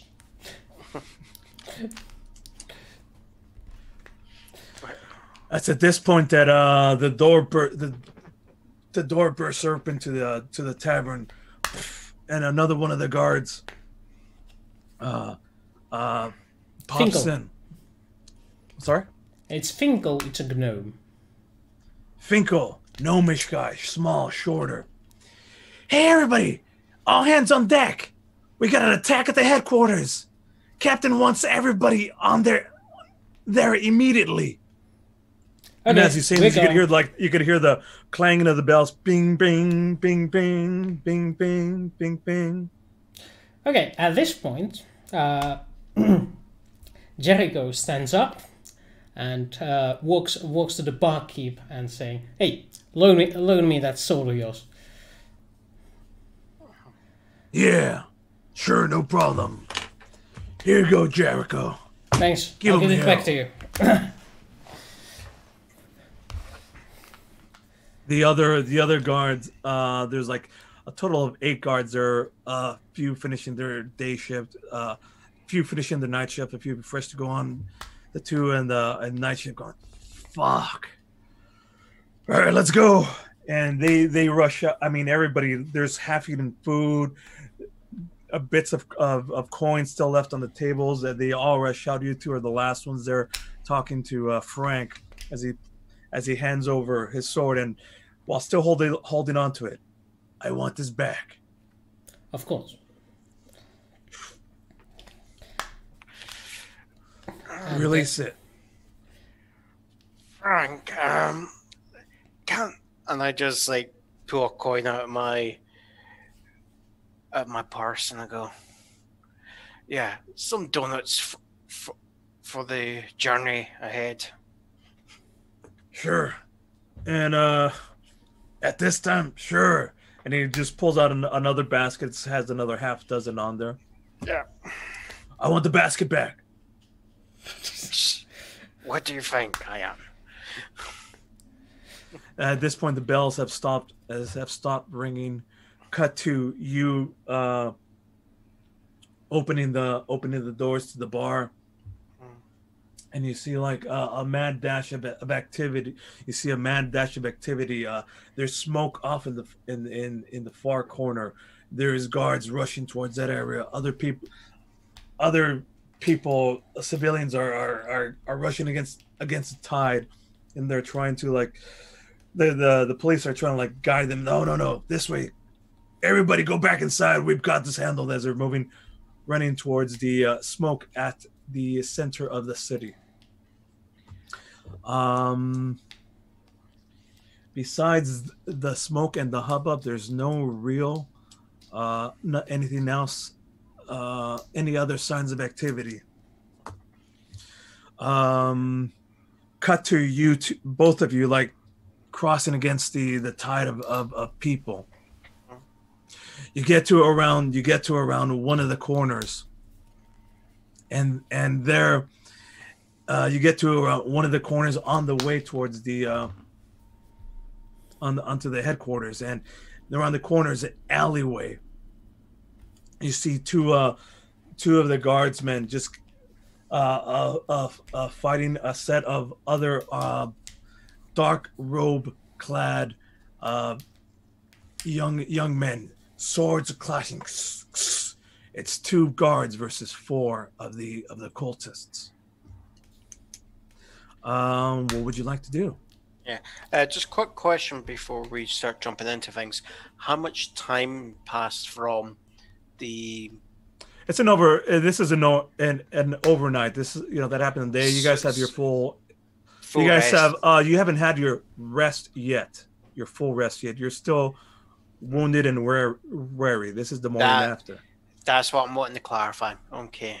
However, you had a short rest. Okay. Well, if I had a short rest. Some things renew themselves with a short rest. Yeah, my key points. With a full rest. But My key spells points do do. not. Yeah. Certain spells do, but I think for paladins, they are half. Because you're a half spellcaster, they do not. Right, and It's a balancing thing because you're half magic, half melee, so they're like, well, for full casters, they're like, look, all we do is magic. You have to give us a short rest ability to renew our magic stuff. Yeah, just give me a second. I'm just gonna roll my hit die, just to see how much, just to get some health back there. Yeah, on there you can roll up to 4. I think level 5. You can roll up to 5 hit die. 5. If you want. Yeah. Oh, right. Channel Divinity only works once per short rest. I should not have used that twice. I thought I had 2 of those. That's bad. all right. So I got 8 on that one. Hit roll again. Oh, 7.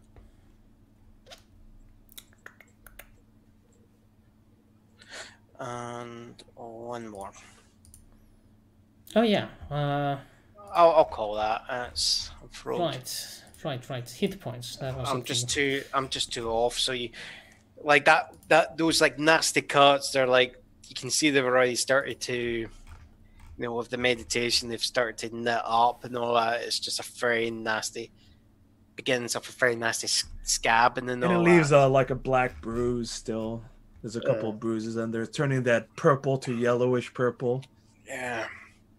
He's just looking down and he's just going, why did he have to slash the shirt?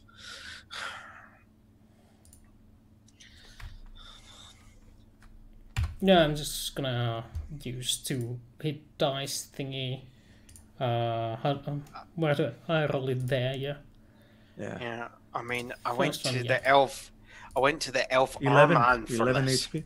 I think you guys also get a plus. This is important.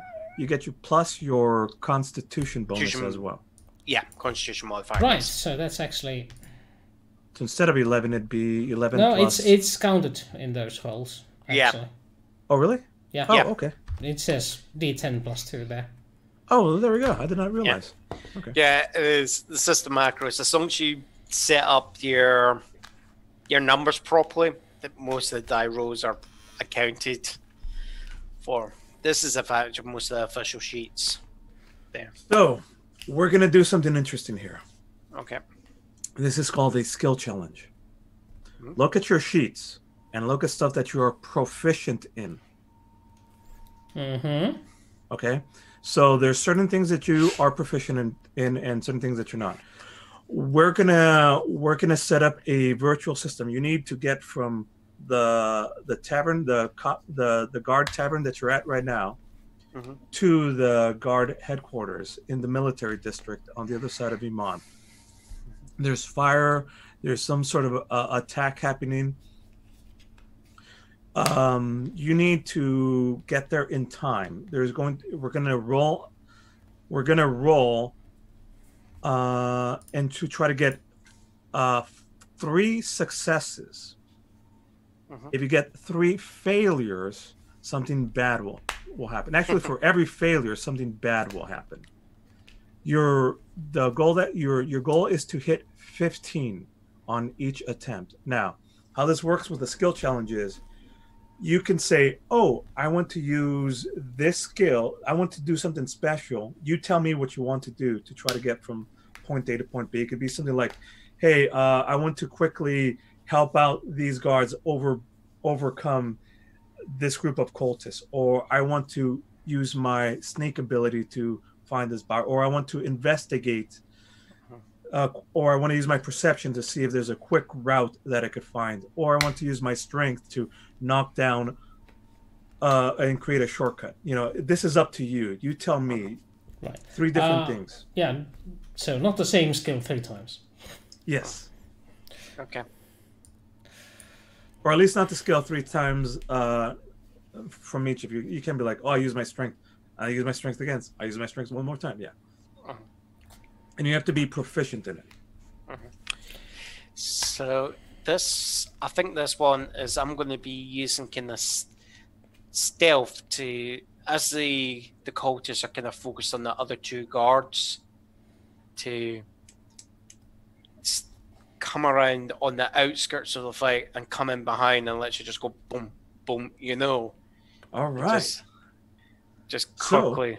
So, roll me a stealth and hit higher than 15. Oh, 11. Yeah. Failure number 1. Yeah.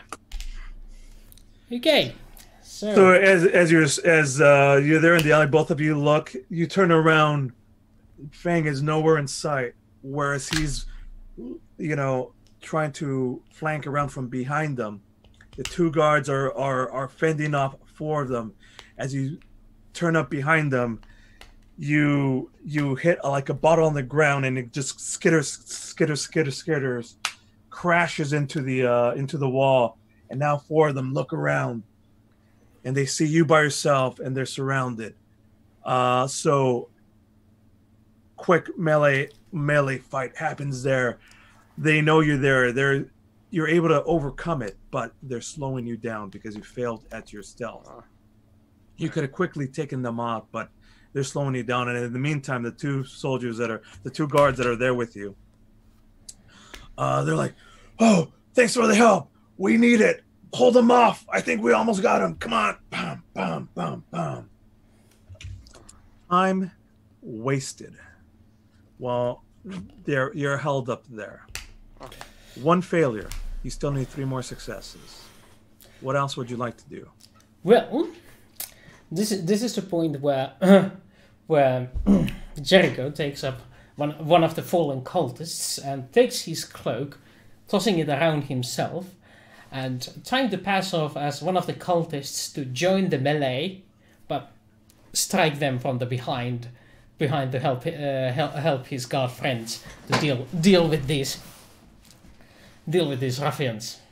That's got it. Deception. Deception. Fantastic. Roll it. 15 or higher. Oh! -2. Oh. So there's time wasted on this fight. Eventually, those four are killed. However, you take the opportunity to put on their tattered clothing, their robes, cover yourselves up.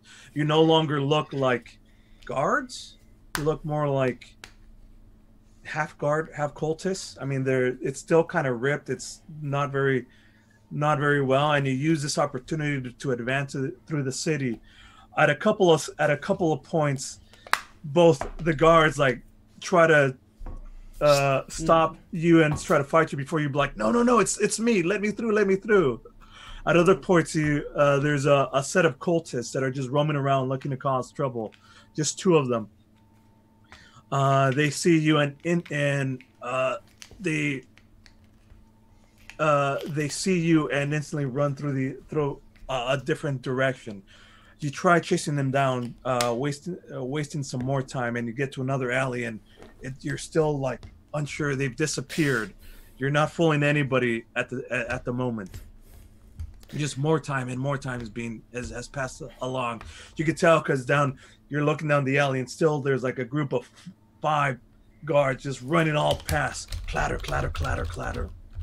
And a few seconds later, a cart swings by with a telltale, like there's like this big red beacon on it that's almost like a flare that's just like illuminating the area nearby. Followed again by some more guards in that direction. All the guards are beating you. You guys are like falling way, way behind. 2 failures, 0 successes. What would you like to try next? Again, your goal is to somehow get from where you're at right now through the city to the headquarters. Can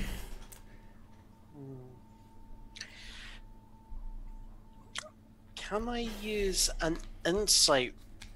Do an insight based on what I've observed so far, right? To try and maybe figure out, a route to the headquarters that might take us past where we're observing like potential skirmishes. Just I love it. You're trying to find that short. You're like, okay, I know the city really well. Mm-hmm. But go here, jump on this roof, go across from there, cut through the cemetery, flank around the church. Mm-hmm.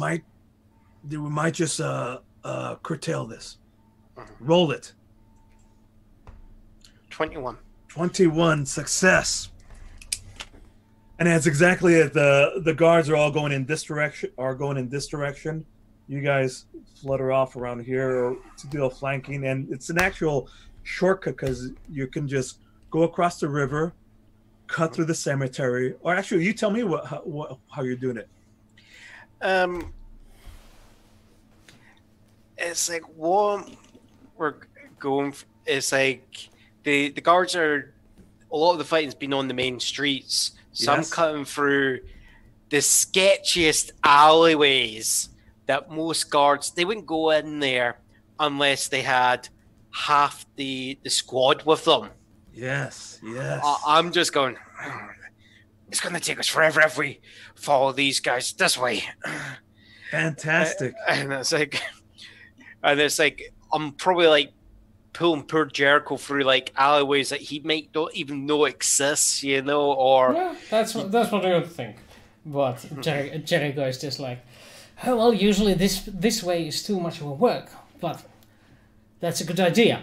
Let's go this way. And Jericho leads them to a cliff wall. Like there's not cliff, but the wall. There's a city wall, like mid-city wall, and there's no gate. There's no nothing. And like, let's get over this and use my athletics to help boost my friend up on the wall and pass through. Fantastic.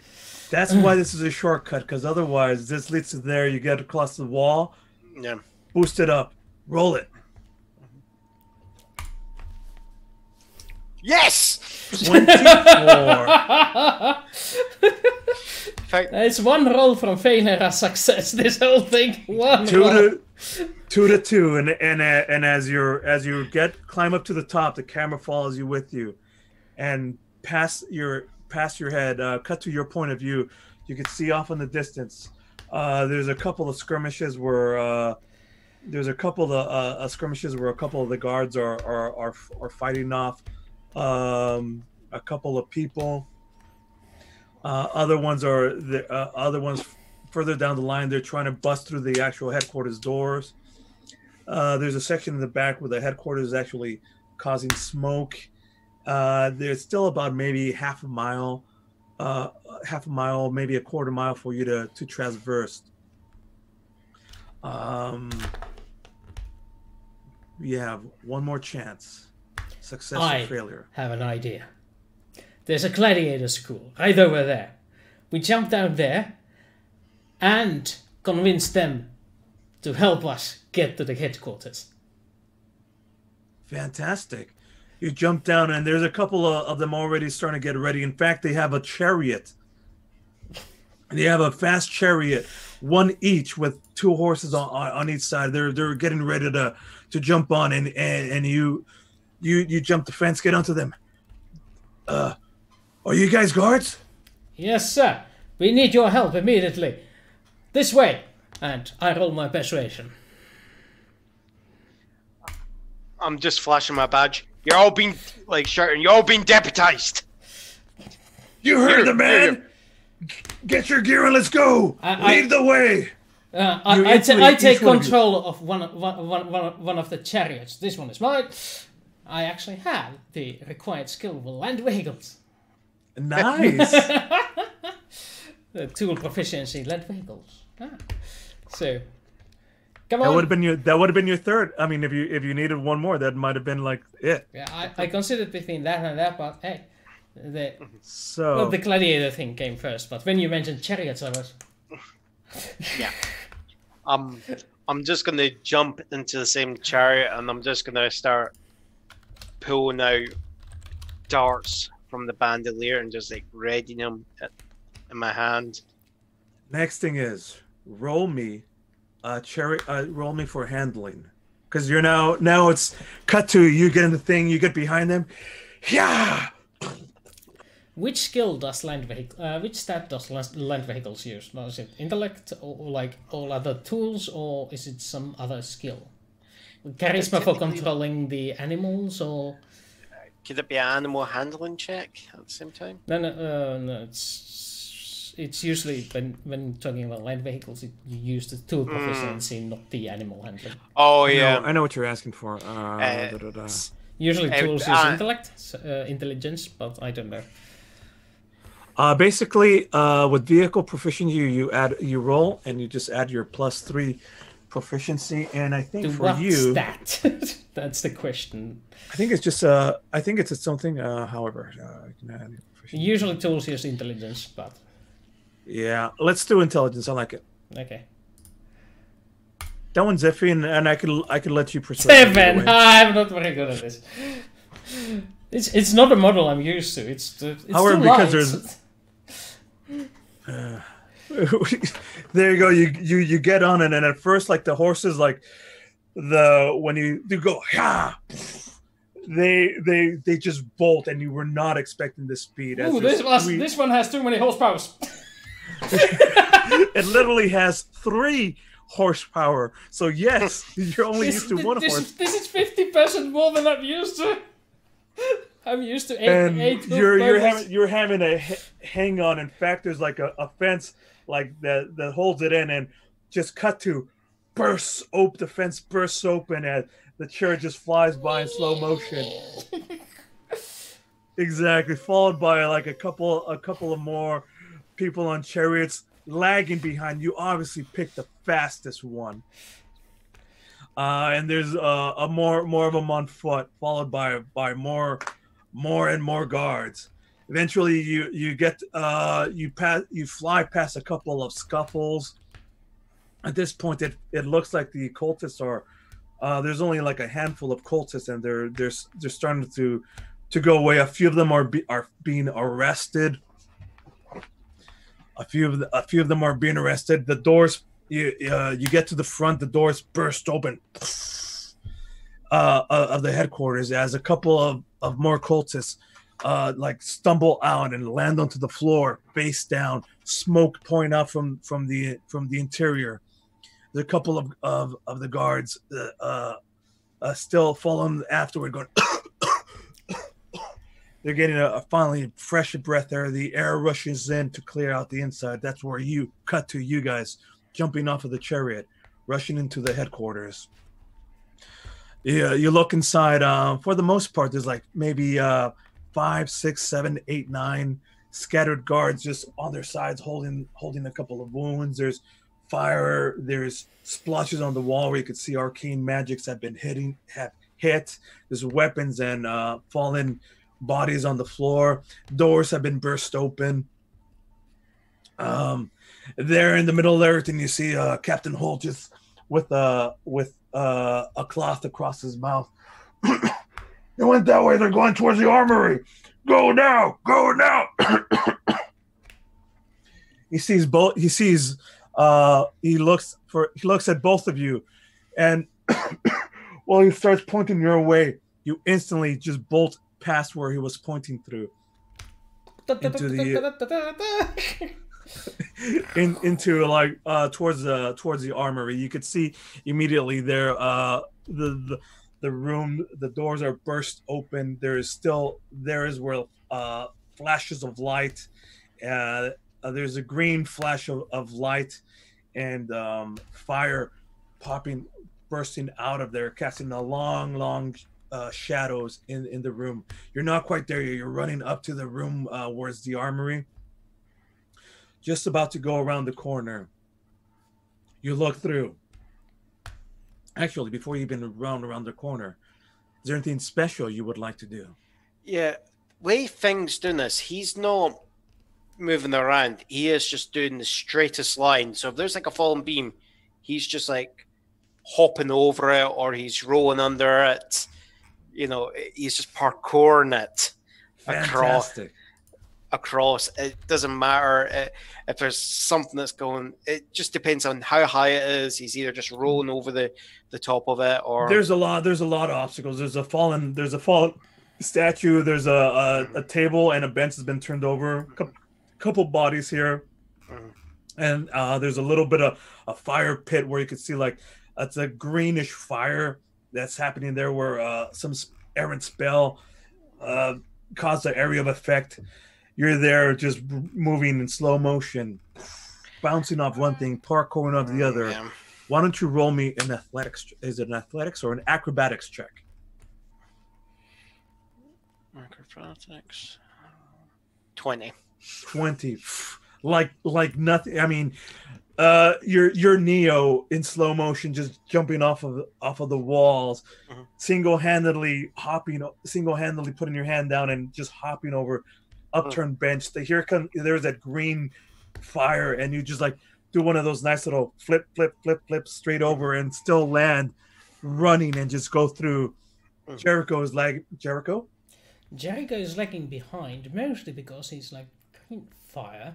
Let me and he's sort of investigating a bit to get the clue on what they're fighting against here, because this is something more than your average cultist with a torch. The flame is green. So he's rolling arcane to recognize what sort of magic is going on. Yes. Roll me an arcana. Fantastic. It's a 6. It's a negative. It's a 1. It's a natural 1. That's a natural 1. You go to look at the little bit of like, it's just like a little bit of a puddle, almost like if there was oil spilled and just a little bits of flapping flame. In the very center of it is a little bit of a ball, very similar to that ball that you saw fall out of the cultist's eye. And as you're looking closer at it, you're like, what is that? It pops open again and protrudes a puff of greenish, noxious clouds covering the entire area, almost like spits you in your face. I want you to roll me a Constitution saving throw. 15. Ah, damn it. The poison's not as potent as the DM was hoping. You go and you ratchet your eyes your eyes starts watering this acrid, acidic smell. Luckily for you, you are immune to poison. If I recall correctly. Disease. That's what it is. You're immune to disease, but this is a poisonous spray. Then you take a total of, because you rolled and you saved, you take half damage. Oh, yeah. You take half damage, so you only take 5 points of necrotic poison damage. Actually, yeah, poison. It's poison damage, but you don't get the effect of it, which is good. Yeah. The effect would have given you. It would have made your attacks and saves bad. Poison. So I know to expect poison. As an nerving, but time to continue forward. You get to the doorway. That's the armory. The door is half open, and again from the inside of there's flames, and it's causing like this little bit of a changing light pattern between like reddish and against dark shadows that are just like making weird images there's that flash of green, and as you step forward, cut to your faces are illuminated right there in the foreground as nothing but green light hits you guys. Cut to your point of view. There's a portal that's opening up against one of the walls. Against one of the walls, in there is a tall, dark figure with massive black boots with a bit of a shine. We recognize this earlier from the very first scene as the main bad guy, covered in dark shadows, scaly armor. Right before he's going in, right before he moves into the portal, he's holding on to this massive, shiny sword, and it still has this kind of like it's adorned in like red and yellows, and it has a sort of whitish glow to it. He steps through, but before he does, from the back of his view, finally turns around and sees you. This is the first time that the camera has to recognize his face. It's a dragonborn, red scales, blackened armor everywhere. Vibrant, glowing yellow eyes. Looks at you. You are too late. I have the sword of Baylor. Goodbye. Steps through the portal.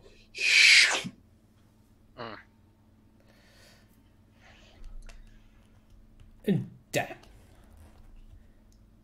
And then the greenish light disappears. You can see a remnants of like 2 or 3 dead cultists, a couple of guards like knocked over on the ground, still bleeding and hurt and moving. At which turn the captain Holt comes in from behind you. Seeing him too, seeing the figure pass through the portal. Damn it! It's Archon the Cruel. He's returned. And that's where we're going to end the session. How do you spell this guy's name? So, Arkan, Arkhan. Dragonborn, red dragonborn with blackened, shiny, spiky armor everywhere.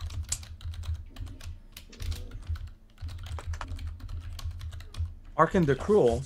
You could literally look him up on the Google and could find a picture of him. I won't show it on the broadcast because it belongs to somebody else. Thanks to Joe Magniello. I can't pronounce his name. Yeah. This is Critical Role. Stealing characters. Inspired. I steal from everybody. Are you kidding me? Let's type that name out to the audience, because they possibly can't spell the name. There we go. Archon the Cruel. Damn, that was some of intensive sessions. Makes my own sessions seem lax in the how do you call it? Oh, well, thanks. Comparison. well, it just makes some of our more energetic sessions for the Babylon Project feel a bit sedate and relaxed in that, like a holiday session. I'm sorry. I mean, I guess thank you. You did a good job. Good job. All right. Well, let's do this for right now. Oh shoot, that looks weird. Yeah, it does. You are in the void now. I am in the void now. Well, that was Only if you had a session- full black shirt, you would be just a head. I could have done that too. I thought about doing that. I thought about just being like a. That is a style that I might look into. And make a high collar. Have a full green. See, I green could also shirt. go with a full green outfit and Uh. blend it in, and then be like just a floaty head. But I'm a floaty head. You know what you do is you get the green screen and the green shirt, and you just do it up so you look like Sorghum from Power Rangers. Froggy says I'd be a spooky floating head. Good one. Yeah. Or you get the green screen outfit which has the face portion too, and you just put the sunglasses on. Yes. So, I finally found them back. Woo! Too much reflection. Yeah. But yes, that was a fun session. I do like it. I like it. I need to make a interface for it. On that note, I need to also order up some character art for these people. So Oh, I don't know about that. So, yes, we're we only going do. to be doing like 8 sessions, maybe. still, we do have fans that are paying out salary. We might as well use that money to pay for art. Wow. Give All the right. money forward. I mean, we do get what, $18 a month. That's a lot. That's true. And this That game is is going to an- be on for 2 months, so that's $18 we can use twice. So $30 that we can use for arts. And no, that's more. That's 18 plus 18 is 36. So we get $6 and we can use that on donuts. Fantastic. By the way, I'd like to let's see. I got to give a couple of shout out thanks to let me see. Ooh. Some people use those stuff for. To 2-minute tabletop for providing that beautiful tavern background that we used for the fight. Okay. And all right, so questions, comments, concerns. Questions. Are we going to be doing this again next week? Yeah, Yes. I think we're going to be doing this every week for the next 8 sessions. 7. I didn't spend like all this time thinking about writing out a story, blah blah blah. There's a whole page that I wrote down. I mean, Yeah. Basically, me doing like quest lines for if I'm doing like quest lines for D&D, I generally try just to keep the outline to a page. It's like anything else is like I might write up in my spare time lore stuff for like cities, places, and all that, and then I might pick the relevant pieces and use that and dump that in. But if they don't decide to go to say place, I have it somewhere else. So it's like if they ever decide to go to that place later on in the storyline or campaign, I still have it there somewhere. It's just not being wasted. Me having to find which question covers it, you know. well, luckily, there'll be a lot of lore drop next session. So this is just the preview to the this is the U. We're gonna find out the need afterward. Cool. I'm glad you guys had fun. Yeah. The battle went pretty smoothly. I was really worried about that. Mhm. I know it took like a little bit of like setup to do because we'd never done it before, and Yeah, by the way, it's smooth. so for the audience, I should announce it's been a tough week. Foxy, our favorite little kitty, finally passed away. Yeah. This episode is dedicated to her. For you, Foxy. You were the little cat that was with the little green lady that was scratching on your shoulders. Threw her in there for you guys. So we didn't have a We lot of miss time you, to Foxy. set up or test. Like it's fantastic. Wooster was just like, "Oh, I'm supposed to host this?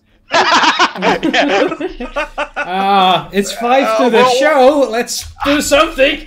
Yeah, we all everyone made assumptions there. Yeah. Yeah. I thought I'd mentioned it before that like I'll do everything. Yeah. I've got the Zoom, I've got the Roll20, but I don't know how to do the. Yeah, I don't remember you mentioning that you didn't. No, maybe I thought of it and didn't mention it again. It's been one of those weeks. Yeah, let's be honest. I've done the same myself. You know, I've made assumptions because I've been planning to mention something, and then I've not said, and then everyone's going, "You haven't said that," and I'm like, "What? You never said anything about that." Yeah. So the that little thing that we did at the end with the what do I call it skill test. Skill test, is that what I called it? Something along those lines. Skill challenge or something. Yeah. There we go. Skill challenge. What do you guys think about that? It's something new that I borrowed from old versions of D&D, which I've implemented to 5 years. It's nice, but I don't think it didn't feel like we got a reward for getting 3 rights. We just, but we had the threat of getting something bad if we got 3 wrongs, which we didn't. Well, technically, we did. Well, it's not so much a reward as that's your destination. Like you need to get the 3 rights in order to get there. You'll either fail forward or fail backwards. Yeah. I'm sorry. You'll either fail forward with something bad happening or something good happens. And you guys got through a lot of the things with nothing too bad. However, because there was 2 negatives, you got there just in time to see who it was and see the attack. Otherwise, you might not have seen it was Arkan. I think this is one of the things sometimes with D&D is when people associate getting successes, there has to be, a reward. Well, potentially the success is you get that wee bit of information or you get that scene, whereas if you had failed, you're arriving and you're having to piece together that information afterwards there. Yeah. We might have had to investigate to find out what's been stolen. Yes. What's been taken and all this. While we actually got the reward where we've been told what he's taken. We know who's taken it there. It's that. So that's the kind of reward. While if we had failed, we would have to. I think this is the thing. It's sometimes people in D&D, it's like sometimes it's like the concept of failure and success becomes a bit too. It's like black and white when it should be. Taken. Shades of grey. Yeah, and I like to do it. Have you noticed? Even if you roll a natural 1 on something, I'll do like, oh well, something bad just definitely happens. Or even on a natural 20, like you guys rolled a bunch of them, I just made it extra cooler. Something extra cool bonus thing. Fair enough. Whatever happens. It's like you might notice it, but you just might not be. It's just that you're not able to comprehend what the risk is until it actually explodes in your face. I like that mechanic of the skill challenge because it allows you guys to figure out, like, literally invent, like, help tell the story. Like, I liked how you said there is a chariots places.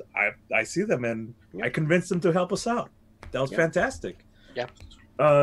Scaling the wall. That was fantastic. Yep. Going down the dark alleyway. Things like it just allows, it gives power to you, the players, to be creative in how to solve the solution. Yeah. I mean, I've had similar thoughts with my own stories when I've done it. One of in the game where I used to play D&D all the time, our Eternal GM, that is something he has done in the past, because the way he looked at it was, why should it be every single success getting past the obstacle is you having to fight it?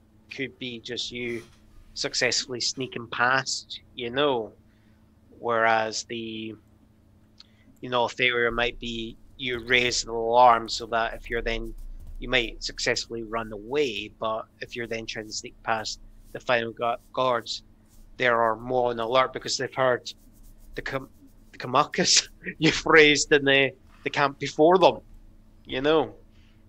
So they're more alert. So it's like a +5 when you're stealth, that on the difficulty for the stealth roll. It's that sort of stuff. It streamlines.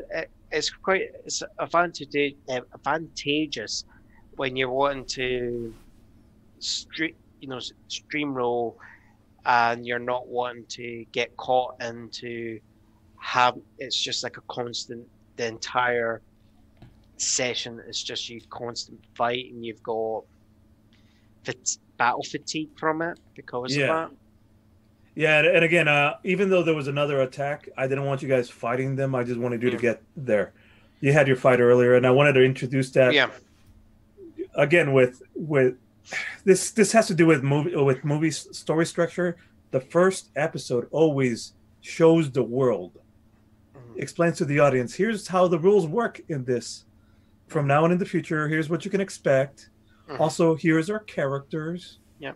And so I wanted to throw out there like, okay, well, here's battle, here's the skill action, here's a little social engagement. By the way, you guys did fantastic with that. I love how you said, hey, there's somebody up. I'll go check upstairs. That was cool. The little banter back and forth in the tavern, fantastic. We learned from the best. Your little quips during fighting, I love them. That was great. Absolutely fantastic. Yeah. Just be channeling in the Arnie. Right. All right. Well, I think this is the point where we say wham bam, thank you, ma'am, and this has been a production of Tabletop Theater. Thank you all, and bonus nachos. Hasta la vista, baby.